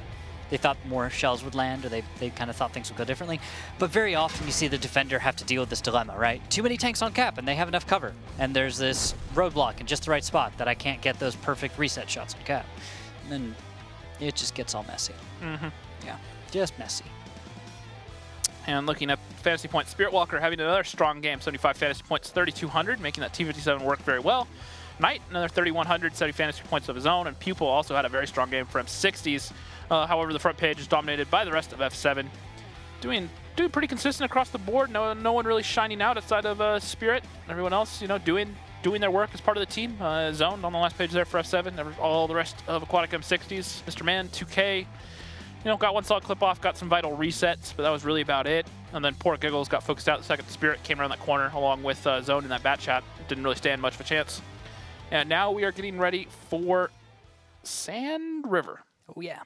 Gonna get to see it one more time. So we'll have to wait and see what exactly the styles are, or what the opening strats are going to be for Aquatic and F7. Yep. Will they approach this from very similarly the EU-RU meta? Are we going to see something we haven't seen before? Yep. Now, the other thing you do have to remember, though, is Aquatic M60s played this map back in the first season of Tier 10, because they've been around long enough to see it. Right. And then you look over at Danger Close, who I don't think have played this in the league rotation, so whatever they do is going to have to be pretty much drawn from scratch. Maybe Chase Potato has some ideas, but that would be about it. I think there is experience on the map here. There's plenty of guys from Africa clans. True. Very true. Back a long time ago. Yeah. I was bringing back some memories. Sorry, that might be a little bit inside baseball. The Clan Wars map used to have North Africa and go into Europe. It's changed continents over the year. The Africa, Europe, whatnot. And so when you say like the Africa map, you're referring to a very, very long time ago. And remember how we brought Artie? Or were we talking about Artie earlier, not seen it? Well, fittingly enough, Get Clicked On is going to bring an Artie. Along with the 5A, 3 Batchats, a 140, and an STRV. Meanwhile, Aquatic M60s and I-7, 2 5As, 3 Batchats, and an STRV of their own. Mr. Man playing that Sturf. Not too surprising there. However, it is going to be M60s defending, so we'll have to see if F7 can make that artillery work in their favor. So far, we haven't seen it this season. So it'll be interesting to see if the change 770, bringing the Tier 10 Artie, how that kind of fits in with everything. Yeah, I'm actually a little skeptical. Conk GC. It can work, but it's just the way elevations are can be a little tricky. What you have to remember about switching to 770 is when we were at 768 before, that would have been a Tier 8 Artie But the other team would have either had 2 tier 9s or a tier 8 back then. So when you bring Artie, well, you're not gaining that much with the switch to 770. The other team is gaining a whole tier 10. So that's more HP, especially if it's something like a mouse or an IS-7. So and if you agree that a tier 10 artillery piece is worth its actual 10 points that it's valued at, there you go. Oh, hey, is he okay? He's looking for the shot onto Felix using that Artie view. Got added to the game a couple patches ago. I love it. Fires a shot off. Is he going to get the connection? Well, probably got a splash there. 123. Blind shot. There you go. RNG for you. He's going to be on reload a little bit longer. Here's Felix, who just took a shell. He seems fine, though. Quite happy to drive up and off, go find something else to do. And, well, Aquatic is playing very passively. They're actually sitting still, Pupil and Big Cheese. They're not moving. They're just chilling. Both looking the same direction, too. It's like they're posing. And the back I don't know what's closing in the south for F7. Trying to close, but they're going to be in for a rude awakening when they come across that I7 down there. No, Rude's not in the match. You know what I meant. They're going to be in for a surprise. Well, I mean, Rude Awakening's on top tier. They lost to Dare earlier, Rocks. I know, Randall. I know. Eh. F7 are going to be in for real shock. Every time you say Rude Awakening, I'm doing that. Things are going south when they're going north. Yeah. Don't know what I'm going to do with you. Honestly, no one knows. Anyway. What's Chase Potato going to do? Because this is a position I don't like so much, where Chase is. I've never liked putting a tank here for very long, especially a heavy. Seems like a light tank position more so. But Artie they need to get spots for that Artie. If they're going to make a tier 10 Artie work, you need to keep him firing consistently, and so far we've only seen him fire one real shot. Halo went for a sweet jump. Took 2 damage. Exactly what you want to see. Yeah. What Artie player? Oh, Giggles takes 550. Well, that was a nice shot. I'm assuming that was get clicked on. Yeah. Get clicked on. Not bad. That's his needs to keep that up though. Needs to make this Artie worth it. In my opinion, you need to do around 3k damage with the new Artie mechanics. It's going to be kind of hard unless you can keep up the consistent lights. He's got Chase Potato like 300 so far. I mean, that's cool, right? Yeah, I mean, you just got to keep it up, and you know the clock is burning down. 3 minutes have gone. So what you're saying is the scouts need to do their jobs. Yeah. Now, what I do like out of this, out of F7, is they've recognized that there are tanks down in the south, and that's probably not an option. And that also means that the rest of the tanks are split. And it looks like they're just going to drive straight up the middle. Maybe they'll dump onto the heavy tanks if they're not spotted. There's no one in position for M60s, so they could just do this. They could just go and take out those heavies. Wait, do they see all this? I think they have an understanding, because look at this path they're taking. They understand that the tanks are down there, and the batchheads are out of position. No way. This could be disastrous for M60s. Oh my goodness, they're actually going to do this. Are they going to time the Artie shell, too? Oh, do not tell me they're about to time that Artie shell. Get the stun in there, stun the crews, and they're just going to push on to cap. Oh, they're doing it. They're totally going to do it. They don't realize what it takes for M60s. Shot out. There we go. And now they're going to close into these heavies. They're isolated. This is going all wrong for Aquatic M60s. And all right for F7. There we go. 1 kill. There it goes down one. We need the second one. Here comes the second. I question whether F7 are going to be ready for Sand River. And it appears that they are. They have the answers. They know what's up. Great isolations. The batchets are reloading. Now F7. Oh, they're going to follow this with a fast cap? Yes. Yeah, but here's the thing. F7 are going to respawn. Or F7. M60s are going to respawn. And these batchets for F7 aren't loaded. Shot out from Artie. Doesn't get a connection. Now they're on cap. No, that was the STRV taking damage. He did get hit.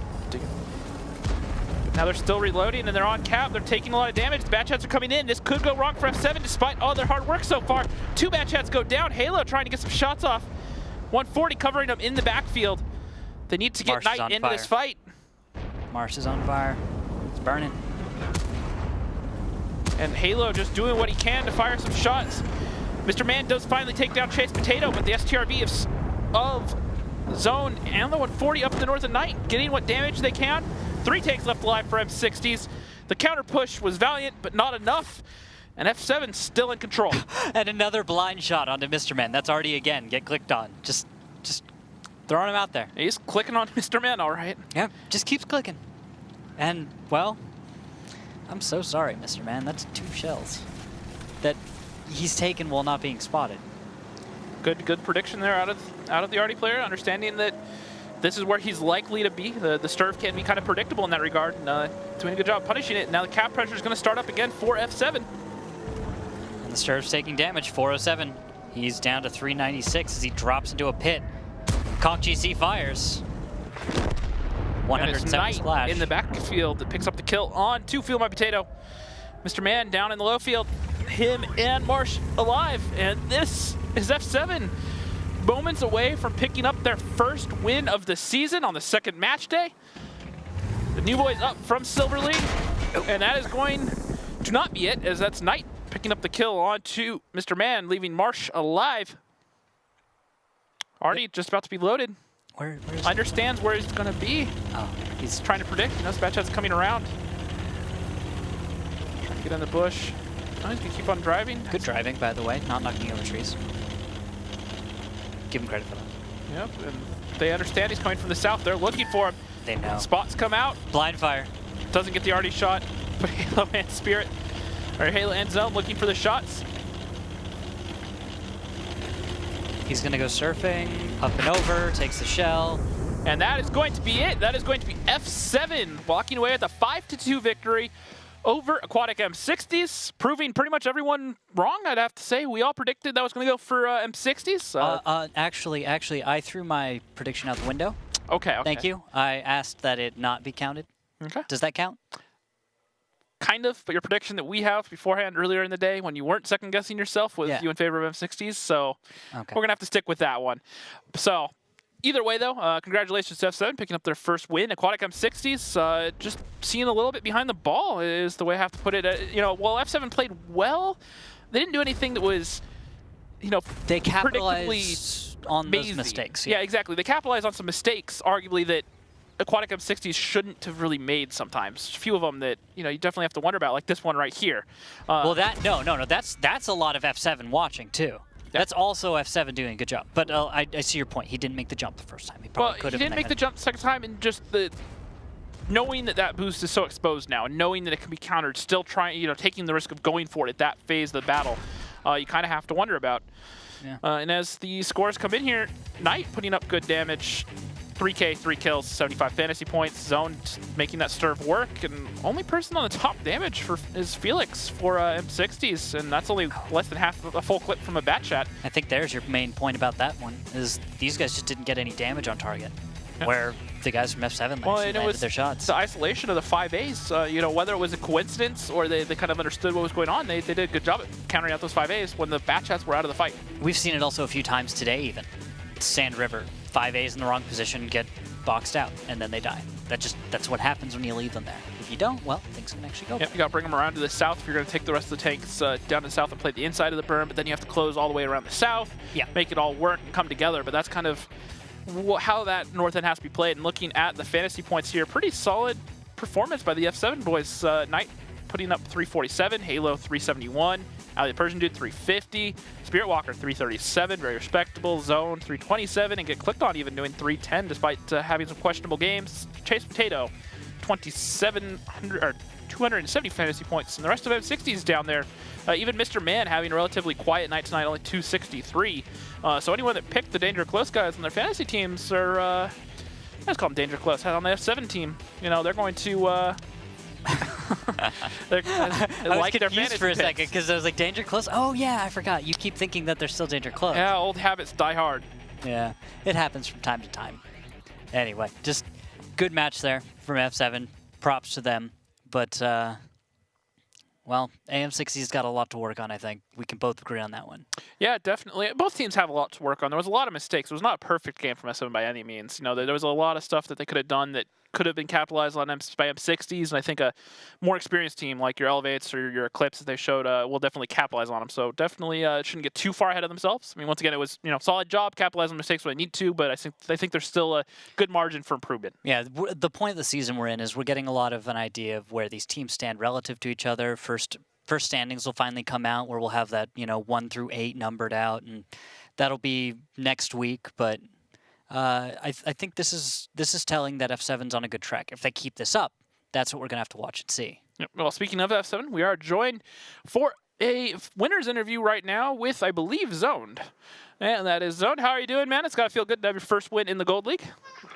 Feels pretty good. We got more points than Rival did last season, so we're feeling pretty good. Woo! Got Knight. Good job, guys. Knight's got to feel pretty good about that. Shout out to Knight. Not bad. So, you guys kind of started off a little bit shaky on a few of the early maps. Then, that first game on Mines get clicked on, those boosts. It's got to be a little bit frustrating. How do you guys kind of keep it together to really capitalize here at the end? Was it kind of stressful early on, or are you guys feeling control most of the game? We basically knew how long we wanted to have to boost that, so we gave him a time limit. Like, if you can't get in this time, we're gonna do something else. We're gonna drop it. And so he got it his last try. If he didn't hit it again, then we were just gonna bail it and do something else. So he finally got it. Thank God. But then once he got it, then we pretty much had that one. All right, and then Sand River, I kind of questioned whether you guys had the experience to do well on this map, since it was a map that M60s had played in League a long time ago. No one on your team, to my knowledge, really had too much of experience on this in the attack defense format. How do you guys kind of formulate your plan? Did you realize that the batch chats were that far out of the fight, or was it just kind of we're going for this cap no matter what type of situation? I think it was basically just like a comp call. We realized that we hadn't seen their bats really at all, and we were just kind of guessing that they were in the north. They were going to set for an aggro play, and so we went for the pick because Chase wasn't getting spotted at all, and so we saw those Wheezies were kind of exposed. We just went for the pick on them, and then I stayed there and managed to watch the other flank, and that was pretty much it. All right, then my last question is: you guys brought Artie this last game. Obviously it did all right for you guys there. 1,800 damage is kind of negotiable. Do you feel that it's worth bringing more often than not? You think you want to second guess that and rather bring another tank in the future? I'm not really sure. Our caller clicked. He really likes Artie, so he's always been oh, let's go Artie, and I'm always like, yeah, or not. But it worked out this time, so we'll change it up every now and then. We'll see how it goes. All right. Well, that about does it for us. Any final thoughts or shout-outs? Shout out to my friends in unofficial Silver League. My friend Aquatic Poi, he's running that. If any of you guys want to do Silver League, you'd like to get into Gold League, get practice, go do that. He's got a GoFundMe set up. I think you guys can donate to help them run that. I'd really appreciate it if you guys can help them out. All right, nice. Fair enough. Well, thank you for joining us, and we will see you next week. All right. See you then. Last things, though, guys. Social. Don't forget, at WGLNA, hashtag WGLNA. Tell us what you thought of tonight, what you want to see in the future, whatever. Anything. Also, tell me what you made for dinner. I don't care. Also, the Facebook Live pre-show will be back on Tuesday at 4:30 Pacific time, 7:30 Eastern. So check out the Facebook page then, and we will be live giving you guys all the fantasy tips that you guys can need. Right after that will be the Wargaming pre-show at twitch.tv/wargaming. So check that out at 4:45 Pacific. And then finally, Fantasy League.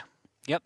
Win a Type 59 every day. Every day. And tons of gold. FantasyTanks.com. Yep, check it out. Well, that about does it for me. That all for you, man. That's it. All right, guys, we're out of here. Have a good night. Bye.